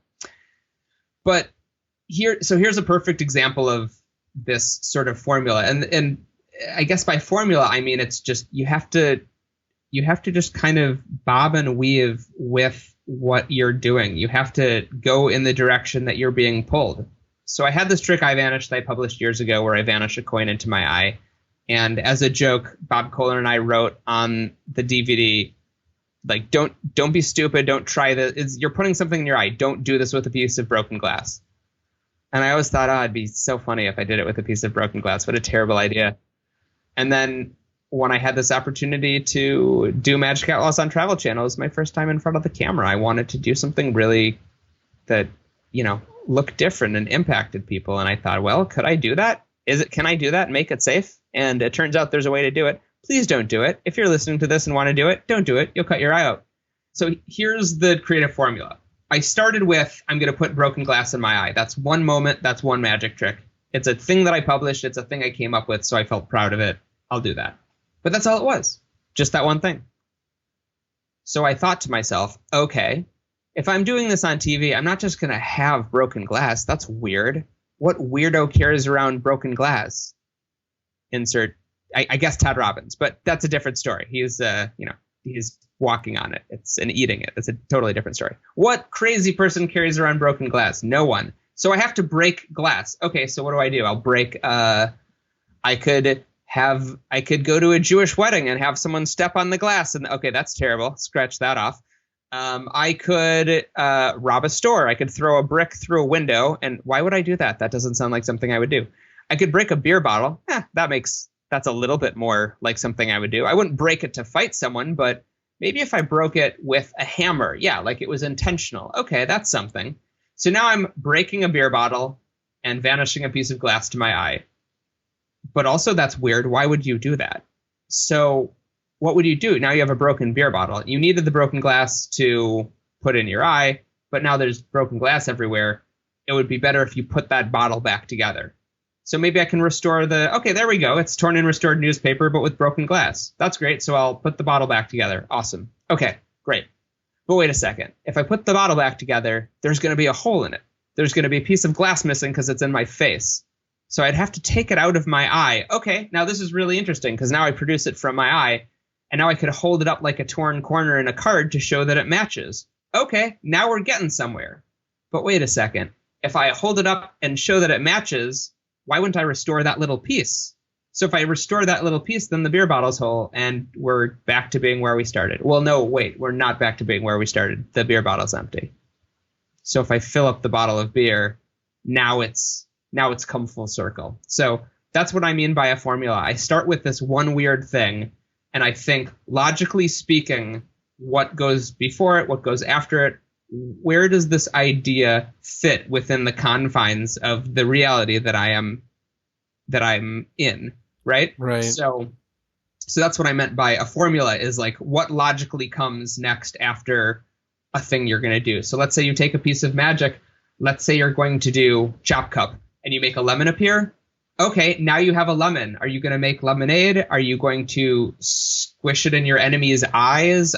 What are you going to do? Are you going to fuse it back to the tree that it grew on? Just start making lists of things that could happen, and then pretty soon this one isolated magic idea will turn into a routine. And then if you work on it for a long time and put a lot of effort and time into it, hopefully it will be great. I really, really, really like that. Trying to take, whatever the trick is that you're working on, whatever the moment is, and then it almost feels like you're zooming out and saying, like, in what context does this make sense? So you start with a glass in your eye, like, why would I have glass? You're like, okay, in what context does a piece of glass make any sense? Then you start making sense of that. And just like trying to make sense of, in what world might that exist? It kind of seems like that's what a lot of the questions are, is to say, like, how could that exist? And going back a step, and it ends up painting a really nice story almost, beginning, a middle, and end. There's a bottle smashing, there's a piece, it's gone. Like, you build a whole story by just saying, like, where could this have come from? What could have happened next? Yeah, and notice throughout, even though this is like a really super original routine, maybe the most original routine I've come up with, there are pieces in there that you can look at it and you can go, oh, I see what Ben did here. He took this classic thing in magic and was inspired by it. Like the little chunk of broken glass matching up on the bottle, that's totally a torn corner. Right. Like that existed for, oh my God. I asked Max Maven how long the torn corner has been around from, and he nearly fainted. He was like, well, it goes back so far. So that's been around since forever. Putting the beer bottle back together, that's broken and restored everything, torn and restored cigarette paper, that goes back a million years. So even though it's a new thing, it's also old. So you can expand your toolbox of ideas in magic and then take those old ideas and recreate new things. But you just want to be driven by the premise of what you're trying to do, not by, I have a collection of methods, what can I do with them? You want to take an outcome that you want and then back engineer it so that you have something unique, as opposed to something cobbled together with, okay, let's see, I can do the double lift, I can do the aired nace change, I'll put them together. Don't start with the pieces. Don't start with the ingredients. Start with what you want and try to go backwards. Magic is so incredible because it's like you need a whole wealth of knowledge. You need all of the basics and a real tool belt and everything in magic, so that you can go out there and come up with ways to do the wise ideas that you have. And when I say come up with, it might literally mean, like you're saying, source, to say, oh, this I can take from right here, and this I can take from right here. And it's almost like pattern recognition to say like, oh yeah, it is a magical thing to have a restored corner. And oh yeah, it is one of those, what am I thinking of? Like the trick brain, about all the different forms of magic tricks, like disappear, vanish, appearance, transformation, like all of these different things, and being able to recognize those patterns and saying like, oh yeah, this is another magical thing I could do here that makes sense, that checks out. Yeah, that's that's one of the biggest secrets, I think, is like, instead of saying, okay, what can I make out of this magic that I have, starting with an outcome and trying to go backwards. Premise like, first. Oh my God, if you go premise first and you commit to that idea, that will take your creativity from a 2 to a 5 right away. Right. And even if the idea isn't good, just thinking in that way will make you better. And it will make your stuff make more sense because that's what it's grounded in. Yeah, absolutely. I wanted to talk about emotions in magic. I'd love to hear about how you involve or think about the idea of involving emotions in your magic and making, kind of answering that question of who cares, in a magic trick. Do you have any wisdom about emotions in magic? If you look at David Copperfield's specials, you're going to see emotional hooks throughout done really, really well. Now, does all of it hold up? I mean, not everything holds up from everyone over time. Some of it looks like, oh, you're like, oh yeah, this happened during the 80s. But if you can see through the 1980s Versace, you can also see this like incredible brilliance where you're like, oh, some of this material is so ahead of its time and so good. And the biggest reason in a lot of cases is the emotional hook. Like, I don't care who you are. If you see Copperfield and he does the license plate prediction and the car appearance and you don't tear up, check yourself into a psychiatric hospital. It is, I cannot, like, the combination of the music and the premise, it doesn't matter how it's even delivered. It could be a dry delivery. The writing has such a strong emotional hook to it. So, me personally, I'm not trying to strike an emotional chord on stage very much. It depends on the context of the show. When I'm performing at a corporate event, I'm not there to make people tear up. I am there to make people laugh as hard as possible and blow their minds and have a really great night. So it depends on what I'm doing. But in a theatrical environment, having a 1 or 2 bits that are strong emotional hooks can really take your show from, let's say, a 7 up to a 10, just because even if your main thing is being fun and amazing, having something that's emotional that they connect to it's just better. It's just better storytelling. It's better narrative. It's better creation. So for me, depending on the type of show, I think putting in a piece that has an emotional hook can be really, really strong. Now, when I'm doing close-up magic, I try to have an emotional hook more often. Like, for instance, the Oracle system, that engages an audience at an emotional level more than any other trick I think I've ever performed. And that's why people walk away. I could do the hardest, craziest, best sleight of hand I could possibly do. And then if I do that trick, that's the one they walk away talking about. The kicker ending is the part that is the trick that I based this off of, which is a trick that has almost no emotional content or value to it.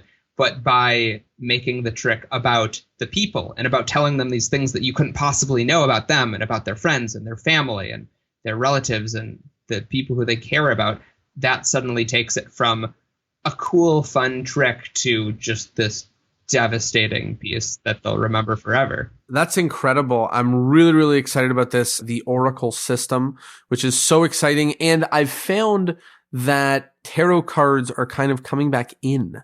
I feel like I've heard so much about it recently in my actual life, let alone my magic life, which is really exciting opportunity for magicians. Yeah, I think they're in the ether. And I live in Los Angeles, which is there's just going to be more tarot cards here than there are going to be in South Carolina, like it's just going to sink into the psyche here because it's such a woo-woo thing, because more people out here are interested in crystals and the law of attraction, energy, and all that stuff. Right, exactly. But even that being said, there's still a tool that everyone recognizes wherever you go because they're so old.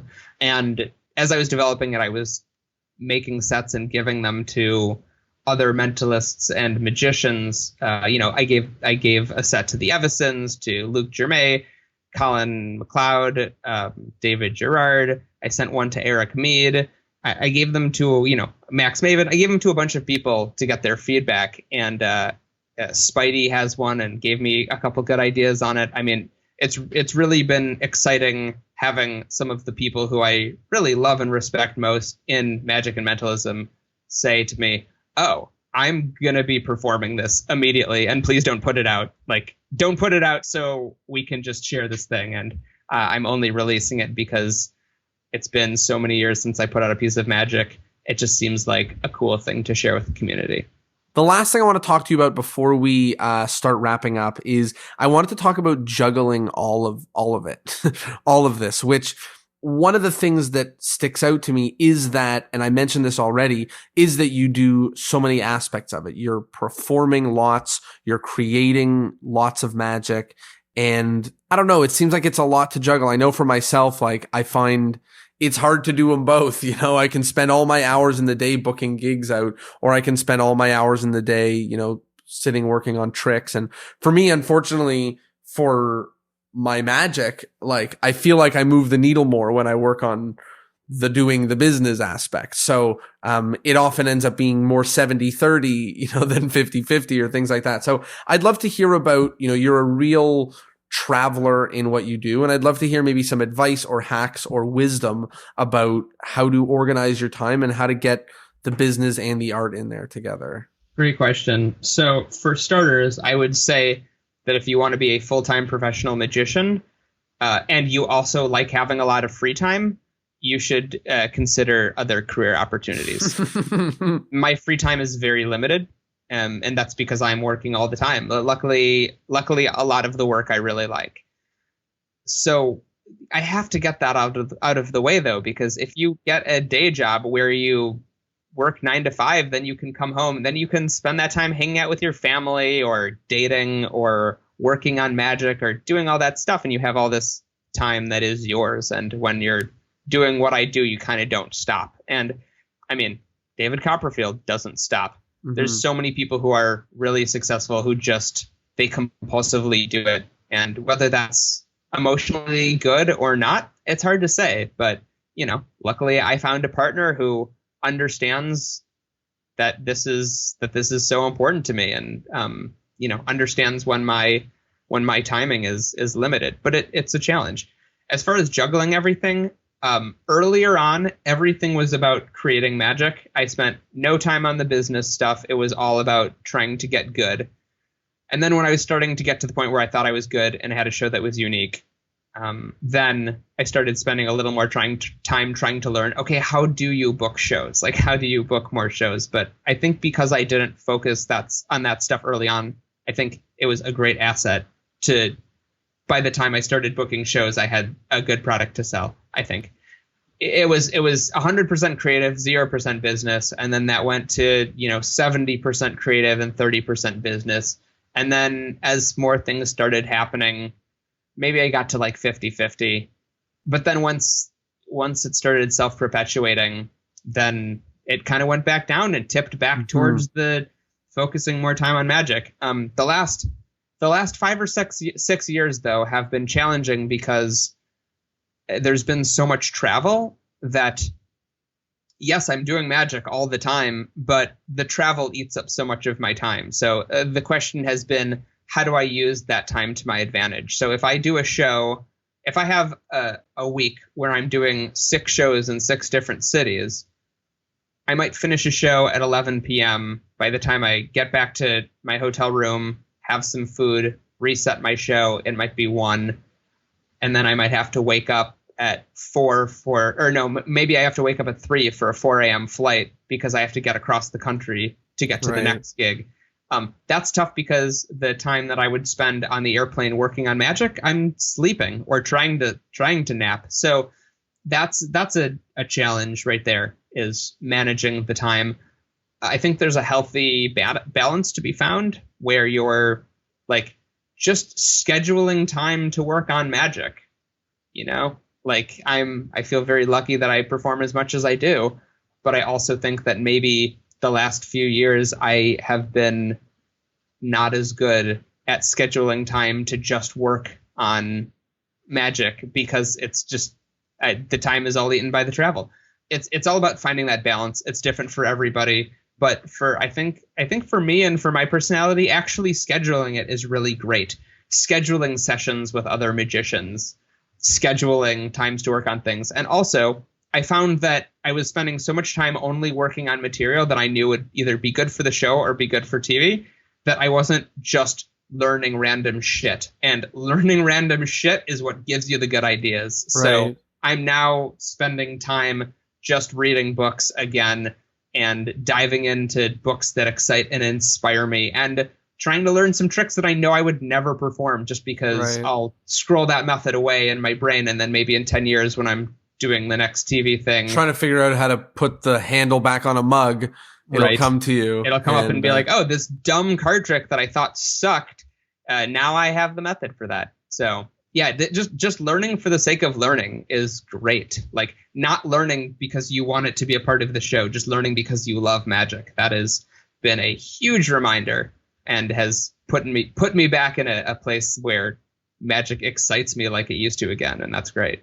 That's awesome. And it's good to know that you're still finding ways and time to do that. Keep our brains moving. and also, like, I always joke that it's magicians who is classically the quiet indoorsy type, who ends up on stage performing and you're doing all this stuff. But it's good to go back to those roots of wanting to just get lost in a book for the sake of it being a fun puzzle that we like, or endlessly practicing a trick just because it's kind of fun. And even if it's impractical or or not something that's going to directly be used in our real world life or shows. Yeah. But that being said, you also can't make magic the only thing in your life. Like, you have to, this is a great quote, and I don't remember who said it, but it's from a comedian, and it's, you have to live a life worth commenting on. If all you do is just inundated with magic, then all you have, your only life experience is magic. And then the only thing you have to talk about is magic. And guess what's relatable to people? Not magic. Not magic. Yeah, not at all, because who has this experience besides us? So you have to find things that inspire you and make you feel good and healthy. And like, you have to take care of yourself as a human. It's just so important. You can't just take care of yourself as a magician, but there's a balance there. And yeah, you try to find the balance. Look at me dropping atmosphere lyrics accidentally. That was pretty good. And I think with that, we are getting towards the wrap up part of the episode. So there's a few wrap up questions for each of the guests. The first is the endless chain. So in order to keep the podcast going on for eternity, each guest is asked to recommend another guest who would be fantastic for the show. The two caveats being, number one, you have to be able to put us in contact. And number two, I can't have interviewed them already. So who would be someone who would be a fantastic guest for this show? A lot of wisdom, a lot of advice. Oh, man. I mean, there's so many people. Where do I start? Let's see. Who has a lot of wisdom? Who? Okay, I'm going to recommend two different people to you. And they're both great. They both could not be more different people as performers and human beings. But I'll give you both of them. Person number one is David Gerard. David is a brilliant magician and mentalist based in San Francisco. He's phenomenal, really, really smart. He and Colin Cloud are very tight, and they're like brothers. David is also a very close friend of mine, and he's one of the people I bounce magic ideas with. But he has a really unique perspective. He's very busy. I don't know if you could get him, but it would be with your help. Okay, yeah, I'll try it on. I'll see if he can do it. And then the other person I'm going to recommend is Joe Monte. Joe Monte is a strange man who I love dearly. He's a little crazy, as people who know Joe Monte will say, but he worked on Mindfreak. So I started Mindfreak season 3. Joe came on season 4. and he was one of the consultants as well. And he has a really different, unique perspective. He's super, super goofy. We could not be more dissimilar on stage. He's really wacky, but he's also really clever. He talks a mile a minute, and his brain goes that fast as well. But I saw him lecture at a magic convention, and he was a highlight for me. He's awesome, so he would be great. That's a really great. Great, yeah. Great recommendations. I'll put you in touch. He has insane coin chops, and I think the reason why I love coins so much is jamming with Joe Monty in the Mindfreak days. Awesome. Well, he's awesome. Both of them would be fantastic. The next segment is about modern magic. So what's one thing about the world of magic right now that you like, and one thing about the world of magic right now that you don't like? One thing that I like is more people have access to magic, both as a performer wanting to learn it and as an audience member than at any other time in history. There was a time when you only saw magic if you were like really in the upper crust, and now anyone can see magic, certainly on the internet and on TV, but also, more people have access to seeing it live, and that's a beautiful thing. That's what we're trying to do, right? Put more magic in people's lives. And I think the thing I dislike about it right now is the same thing. There's this problem with magic becoming trivialized, and I think when you scroll through social media, and I see a lot of random magic because I'm friends with some magicians on Instagram and Facebook and stuff, but when if you just type in magic and you go on Instagram, I mean, you're just inundated with tens of, if not hundreds of thousands of people putting out magic, most of it I would say 99% of it before it's ready, and I would say 99.5% of it without any original twist. That's very judgmental, and there's definitely wonderful people doing incredible stuff out there, but there's just so much of it. And again, my friend Stephen Nicholas had this great quote. He said, "There's nothing less magical than a lot of magicians." A moment of magic should be this unique thing, and if there's just magic that you can access nonstop, especially without any levels of quality, then suddenly it's not this profound, beautiful thing. Suddenly it's just as like, oh, the card changed. Cool. All right, now let me look at this girl doing her hair. Right. Yeah, there's a lot of magic out there right now on online, and I agree with you. A lot of it before it's ready, and a lot of it with nothing new. Yeah, don't put out practice videos. If you're listening to this right now and you're making practice videos and putting them on Instagram, stop. Wait until it's ready and then put it out. Don't put it out before it's ready. If you do something and it flashes, don't put it out. I did a magic trick that I loved for a very famous comedian, and a friend filmed it, and I was like, this is awesome. I'm going to put this online. And there's one tiny little flash, and I was like, well, I have to throw that in the garbage now. I guess I can't use this. Yeah, and most people would have been like, no, it's with this famous person. I'm going to use it immediately and try to get the hits and the views. But no, magic has given me so much in my life. Why would I ruin it? Yeah, exactly. So that's great. Yeah. The next segment is the take-home point. So people have been listening to us talk about magic for a while now. If they're still here. If they're still here, if it's not just you and I left in here, but if they're still listening, if people are going to think back to this episode, what would you like the one thing to be, if they're to remember one thing or keep one thing with them? What would you like that one thing to be to really help magicians? Buy the Oracle system for Vanishing Ink. No, it's not that. I'm kidding. I do really love that trick. I'm really proud of it. And everyone I know who does perform it thinks it's the coolest thing and are so happy they do it. So yeah, it's a really cool thing, and I hope you check it out. But realistically speaking, I will leave you with this one piece of advice that Chris Kenner gave to me when I was 21 years old, which is be original. And I know I've harped on that a lot, but if you forge your own path and you put things into the world that have not been seen before, then people get to appreciate you for who you are as opposed to who someone else is and who you're trying to be. So in your everyday life and in your magic, try to create moments of joy for people by being the best human you can and trying to be truly you. And the more you are, the more original you will become in life and in your magic. Awesome. I love that piece of advice. Lastly and finally, where can people find you and where can people go to get their hands on the Oracle system? The Oracle system is being sold by Vanishing Ink, so check that Beautiful. out. You can see some performance videos on their website, of course. I think it is the only piece that is currently in my repertoire that is available for the consumption of other magicians. It's the only thing that I've decided, okay, I'm going to let it go. And I didn't do that because it's less than any of the other pieces. It's because it's a thing that I think other people can really shine with, not just me. And as far as if you want to see the TV clips I've done, just type Ben Seidman into YouTube.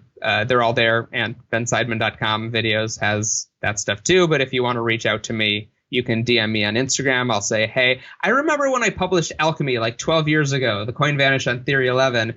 And I said, if you want to reach me, just Facebook message me. And now I don't even check my friend requests on Facebook. I can't. There's too many. So now I'm saying Instagram. And then in a few other years, I'm sure it'll be something else. You know, and it's funny that you mentioned alchemy. When I was a kid, that was like the coolest trick on the planet.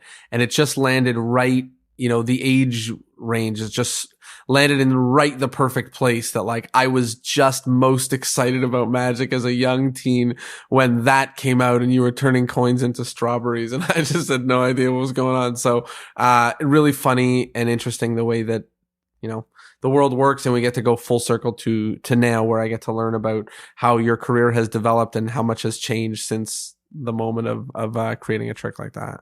Thanks, Jonah. That's really sweet of you to say. You're making me feel old. How old are you? I'm not that. I don't know. I'm 20. I don't remember anymore. 25. You're only 25. Okay, this interview is over. I'm done. I'm done. Well, with that, Ben, thank you so much. This was so lovely. This was so much fun, and it was amazing to finally sit down and talk, hear a little bit about the Oracle system and just about how you are crushing it right now on stage and off stage too. So thank you so much for joining me. It was my pleasure, man. Thanks for having me.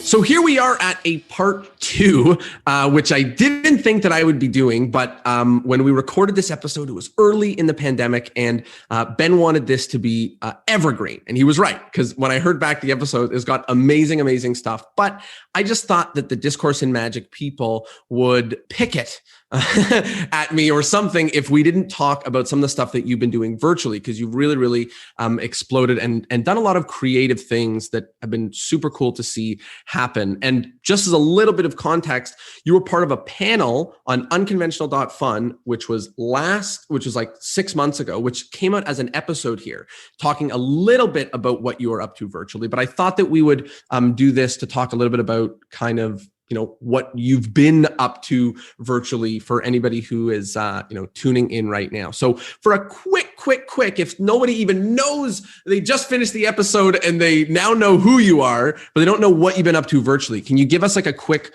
30 seconds on kind of what you're doing now in the virtual world? Sure. I mean, I'm like many people transitioned to the virtual space fairly early on, and now I'm doing that full time. I mean, virtual magic shows are my full-time job, and I'm performing at, I did some theater runs that worked in conjunction with some performance arts centers early on, and I did some shows that were partnered with Atlas Obscura as well, and then I kind of slowly transitioned to doing almost entirely corporate work and some private work as well. So it's almost exclusively corporate shows, but I'm also doing some college shows in the college market because I work in that market live. Yeah. So that transitions nicely, but it's mostly corporates for me right now. And so those take place scattered throughout the day at all hours, depending on the time zone. And I tune in and I do the show. I love it. I was very fortunate to go see your ticketed show while you were still doing it, and probably one of the best virtual shows I've seen. And the reason why is because it was high interaction, right? Like everybody there was a part of the show and everyone was engaged in what was going on and you were calling on people, and it's not like somebody could tune out. And I think that that plays a really big part in virtual. So I'd love to hear about kind of when you decided to, maybe not decided, but you realized you had to do a little bit of virtual. When you had to start building that magic, what were some of those interactive things that you were putting in your mind to make sure that the show had elements where it wasn't just watch me do this, but instead it was participatory? I think there's a very high premium on that audience interaction, more even for this medium than for live mediums. And that is because I've said this before, but I firmly believe it. They could have just watched Netflix. They could see a show that's much more produced. That's a one-person show that someone's been working on for years and was filmed with a 10-camera shoot in front of a live audience. And if you're not highly interactive in the medium, then I just feel like you're going to get beaten by all of the other options that people have. So for me, doing a show that truly engaged people, I mean, people use that word, magicians love to use that word in promo, engaging, but actually, like, semantics aside, doing a show that really did engage people on a level that was real and participatory and had back and forth and really did feel like it could go in any direction, because depending on who the person is and what I say to them about who they are in that moment, it could change. I really feel like doing that is extremely valuable and maybe is one of the reasons why I've been successful working in the virtual marketplace. I love that.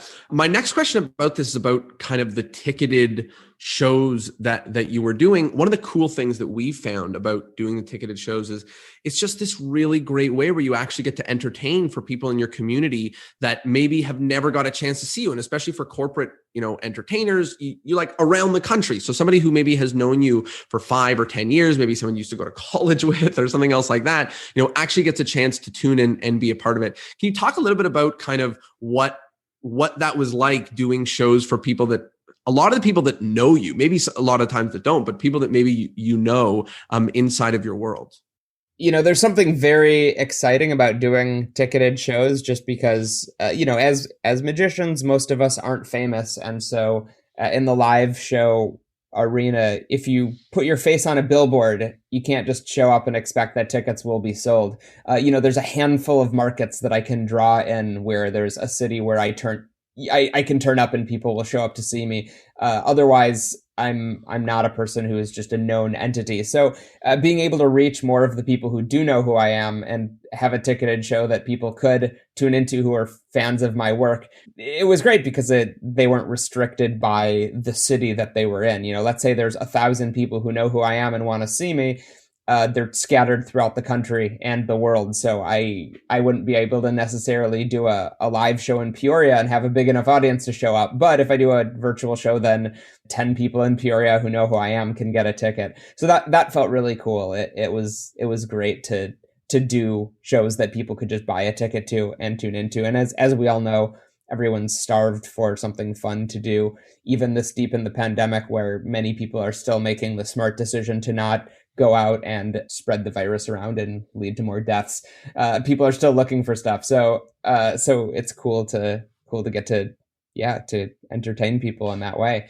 I really did have a blast doing that. And although I'm not doing the ticketed shows anymore consistently, now it's kind of a thing that I look forward to because there was, a week where I had 5 or 6 ticketed shows each week for several weeks in a row, and it was a bit of a grind. And now it's like, when I do a public ticketed show, it might be once every couple of months, and so then it's exciting again.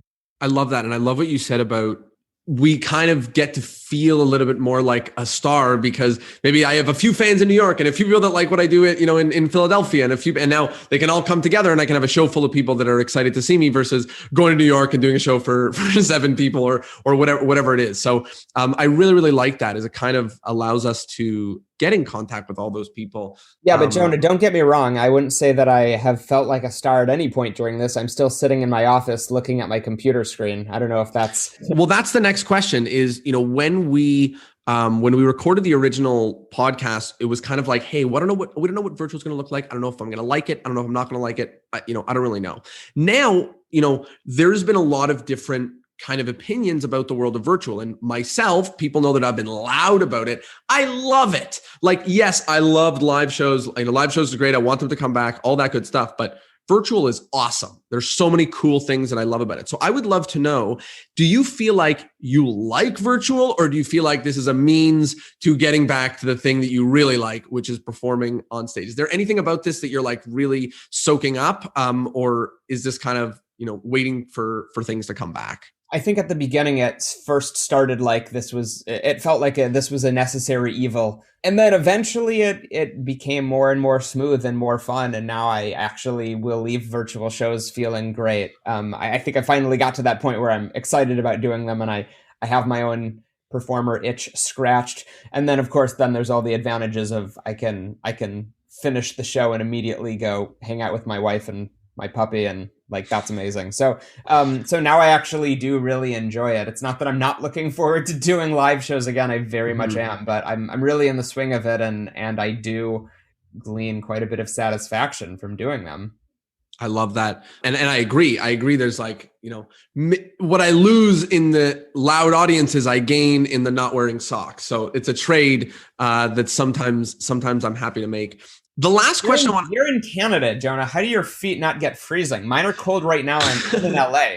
What are you doing with socks, you maniac? I don't know what to tell you. I don't know. We got cold feet. I don't know what to say. Here's the last question about this is, obviously there are people who are still nervous about virtual. They still don't know if they want to do it. Maybe they did one, they didn't have that like high, like performer high, yet. And it still feels like this weird space. So aside from be engaging, not just buzzword engaging, but proper engaging, like proper interactive, proper people are a part of it. What else can you tell someone who is thinking about virtual, maybe getting started in virtual, to help them go on the right path? Because maybe we're going to be at this for another handful of months at the very least. What kind of advice do you have somebody who is stepping into virtual for the first time right now? Well, I would first say, just like a live show, try to be true to yourself. You don't want to create something for the medium that's where you're crowbarring in material or things that don't feel right to you just because it seems right for the virtual environment. Really do stay true to your own instincts. That's a big part of it. I personally try to avoid material that is published. I try to avoid material that's hot and published, like the type of Zoom tricks that everyone's doing. Like if something's advertised as like the perfect Zoom magic trick, I'm probably not going to perform it just because I know other people are. And for me, I put a high premium on audiences seeing material that they don't see in another show. So I would say, think outside of the box. Think of what live material you've been working on that can adapt to the virtual world, and see if there are ways to convert it so that it works for the medium. I would also say don't get too hung up with your tech. Obviously, they have to be able to hear and see you. That's very important. But I see all these people who are doing multi-camera shoots with switchers and OBS or Ecamm or whatever it is, and adding so many bells and whistles. But as Eric Mead would say, and he's said before, and we've chatted about this, none of that matters if your show sucks. If you have incredible tech, like great sound and lighting, of course that can help, but it can also hinder your performance. The more cameras you're using, the more switching, the more people feel like you could be doing something sneaky out of frame. I stuck with a single camera that moves up and down, so it very much mimics the feeling of a laptop camera getting tilted down and tilted back up. So it's a higher quality camera than a laptop camera, but I'm not going to use multiple cameras, not just for my own creative aesthetic reasons, but I think it makes the show worse.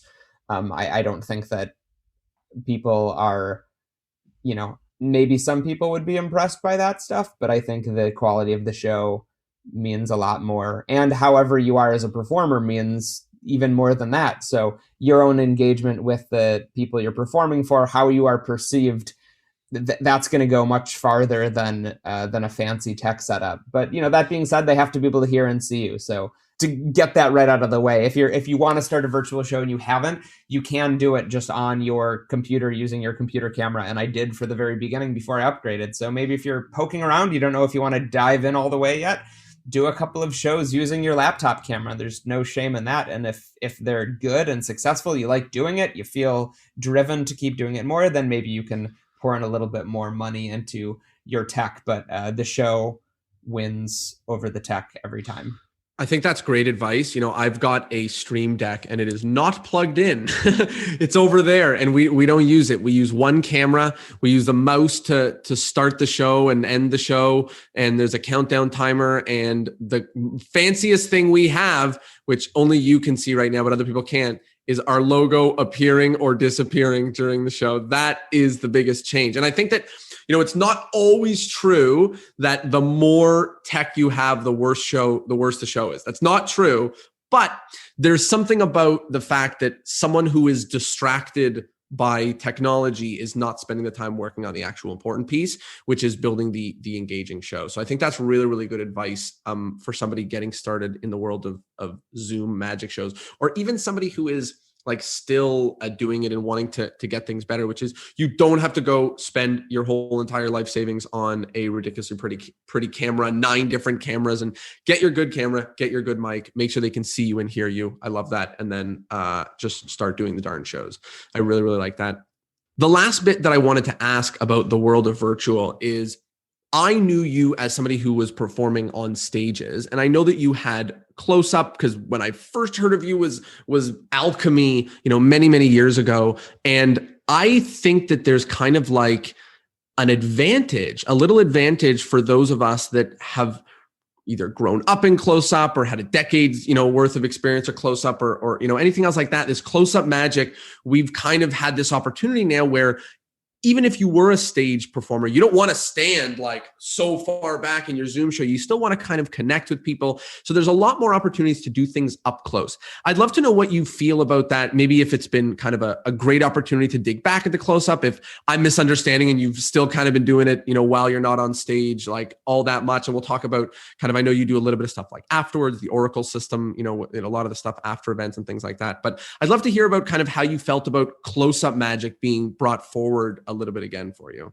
That's very exciting for me. I primarily make my living as a stand-up comedy magic performer doing shows on stage. And oftentimes clients will hire me to do close-up before the show. But, usually that strolling close-up, that's very brief. I'll have half an hour or 45 minutes to hit a lot of people. And so I'm not doing like very long sets. I might show up, do one coin piece and then do the Oracle system. And then that's it. That's all they get to see. So the virtual show is exciting for me to bring all of this close-up magic that I've grown up loving and practicing and tinkering around with and actually put it back into the world. I mean, there's techniques that I would practice on airplanes daily, but never actually get to use in front of people. And now suddenly I can, because the camera is right there. So that's very exciting for me. I love close-up magic, and getting to perform it daily for hundreds of people is a really cool thing, because that's one of the great advantages of the medium. You can do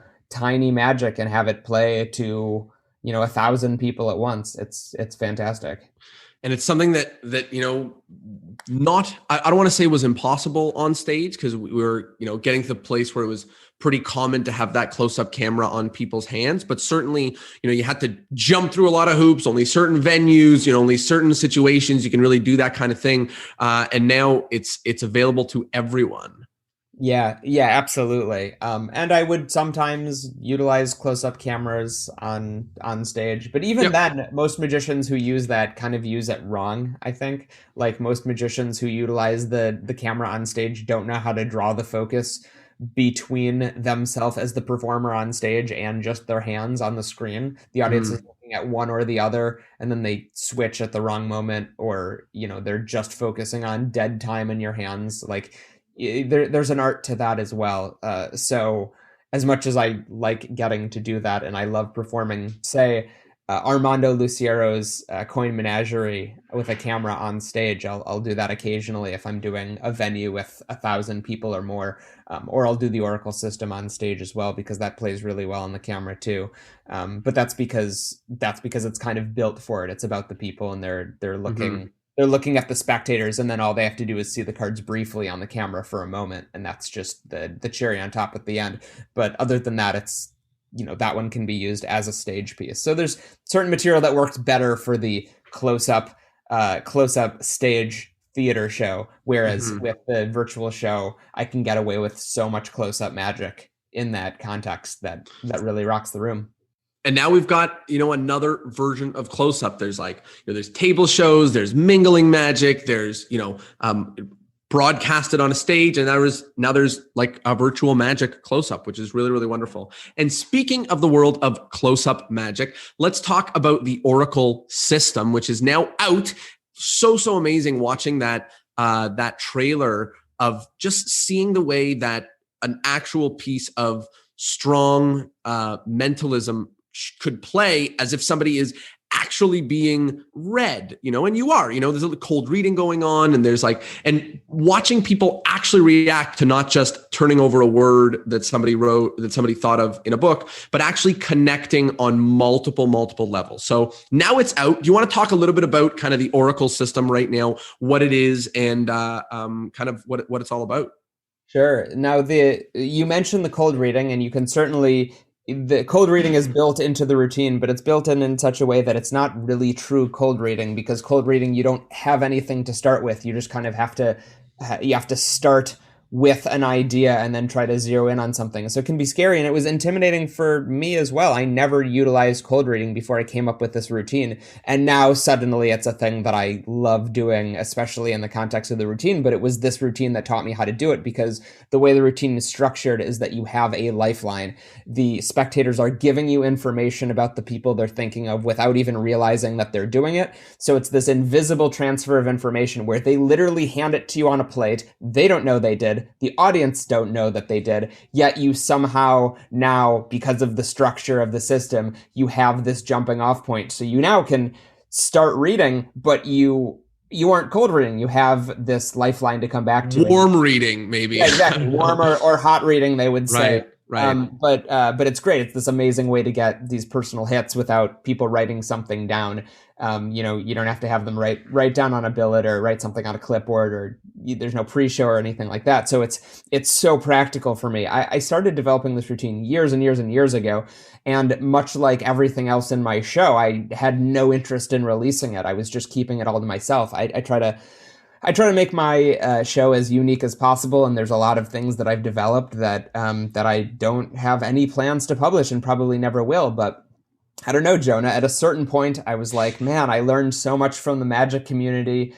This is a piece that magicians keep asking me about whenever they see my show. They're like, hey, the thing with the tarot cards, is that released? Would you give me permission? I had enough people ask me that I thought maybe it would be time to release that into the world. So yeah, I spent years developing it, and then far more years just kind of honing it, zeroing it in, and then producing this product that was not just going to be a trick that you would get. I wanted it to be a piece that would be just universally appreciated. I wanted to have so much thought, so much time into it, so much information that even if you got the trick and decided like, I don't know if I'm actually going to perform this for whatever reason, you still go, this was an incredible product and I learned so much, and now I can add these ideas to my magic even if I don't perform with the Oracle system. But I think people will. I'm getting so much great feedback from people that they're loving the structure of it, and loving the interview I did with Luke Germain, who talks about using tarot cards for reading minds. There's a lot there to unpack, and the props are incredible. So I'm just so happy with it, and I'm so pleased that people are loving it. I think the thing that I'm most excited about for it is, in you describing to me earlier, it felt like a tarot reading. And then in watching the actual video, the reactions and responses that are coming from people are, I don't want to say better, but I will say different than doing magic for them. Magic is like an, oh, wow, no way. And this is like a, oh my goodness, it is people being really emotionally affected. And I guess my last question, for just my personal interest, is that you mentioned you are a, comedy stage performer, and this seems like the exact opposite in magic of all of that. If there could even possibly be a thing, the exact opposite. So I just love to hear, is there other places in your magic that you're maybe doing this style of thing? Is this kind of the only one? How did this come to be? Because it really does feel like different in nature than kind of the comedy magic that you do or that you're known for. Well, Jonah, there's a few things to unpack there. One is that people care about themselves more than anything else, and even if they don't like magic or they're here to see a performance because their boss said, yeah, we're having a magician here today at the end of our event, or whatever it might be.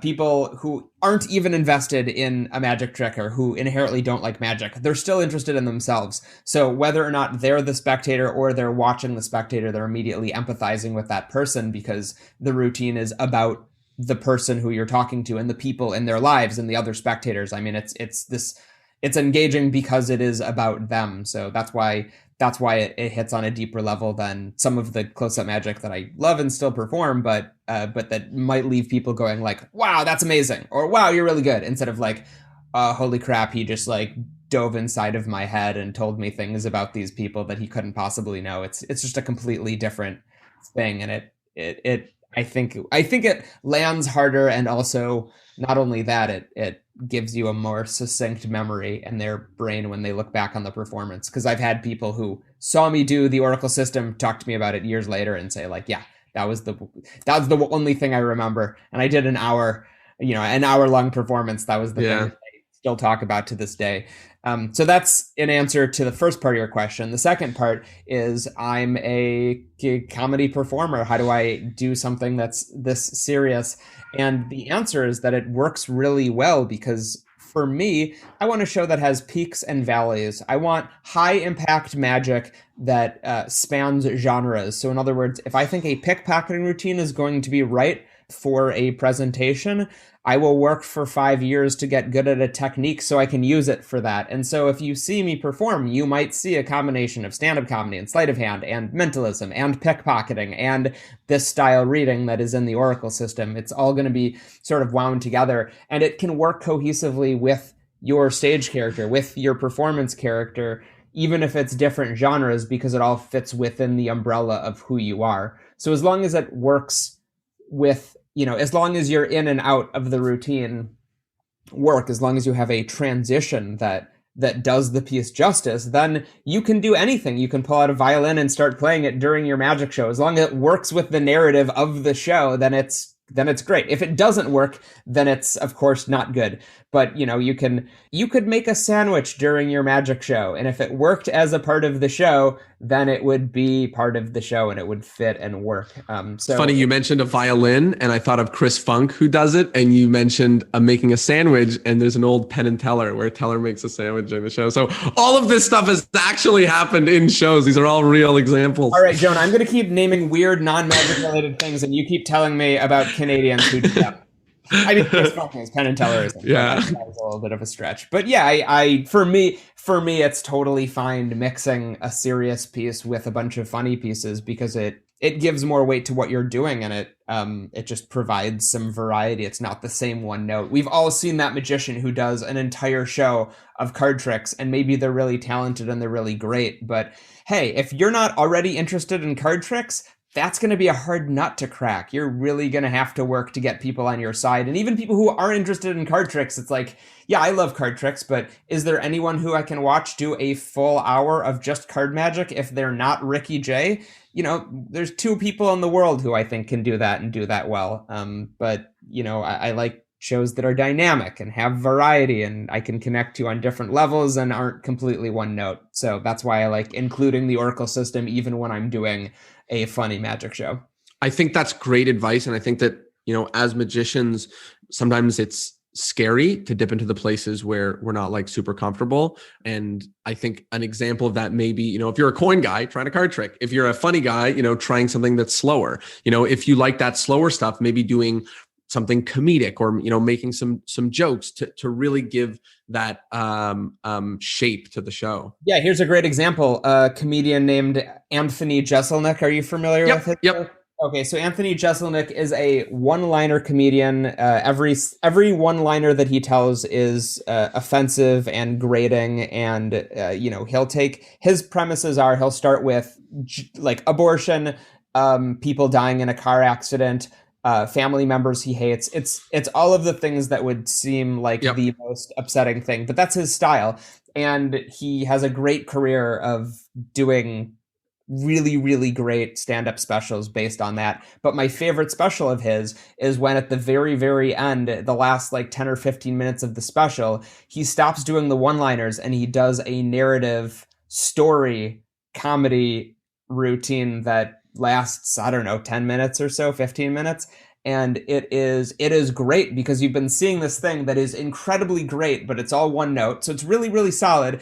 And then now there's this variety at the end, and it really brings it together full circle in this way that I think just, you know, his earlier specials are really great, but I think that this one is by far his best because it has this different valley to it. So yeah, it's just one of the many examples of adding in variety into a structure that otherwise only has so much.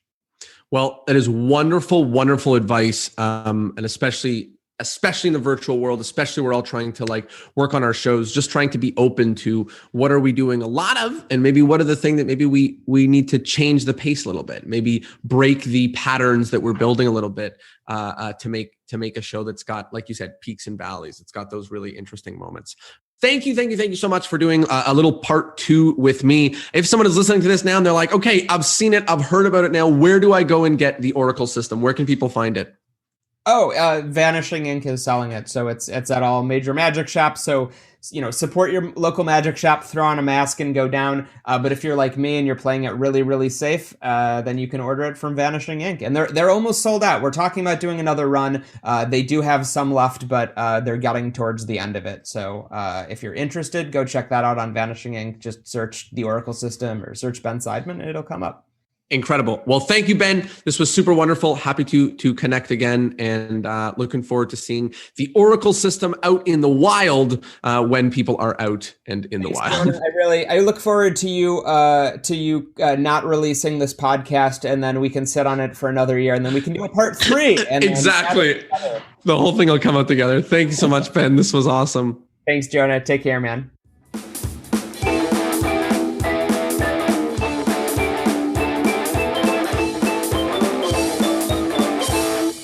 Well, there you have it. I hope you liked the episode, and I hope, of course, that you learned something. First things first, if you haven't yet, now's the time to go and check out the Oracle system. It's on Vanishing Ink. If it's not sold out already, go take a look. There's a long trailer video, maybe like 10 minutes or something, and it's totally worth watching because it just helps you completely understand what the Oracle system is all about. Number 2, and this I say every single time, but if you are listening to this podcast right now, it's in your ears, it would mean the absolute world to me if you would share this with somebody. Tell somebody. I don't care if you share it on Facebook, on Instagram, on Twitter, on Tinder. I don't care if you shout out the front door. I need more people to know about this stuff. It's free. It's free magic advice. So it'll mean the world if you share it and tell a friend. And also, if you don't know what it is, unconventional.fun 2 Magic Land, our 8-bit virtual magic convention, is happening. And if you don't know anything about it, just type into Google unconventional.fun and I'm going to blow your mind. Thank you so much for being here. I look forward to seeing you on the interwebs, and I'll see you next Thursday. Peace.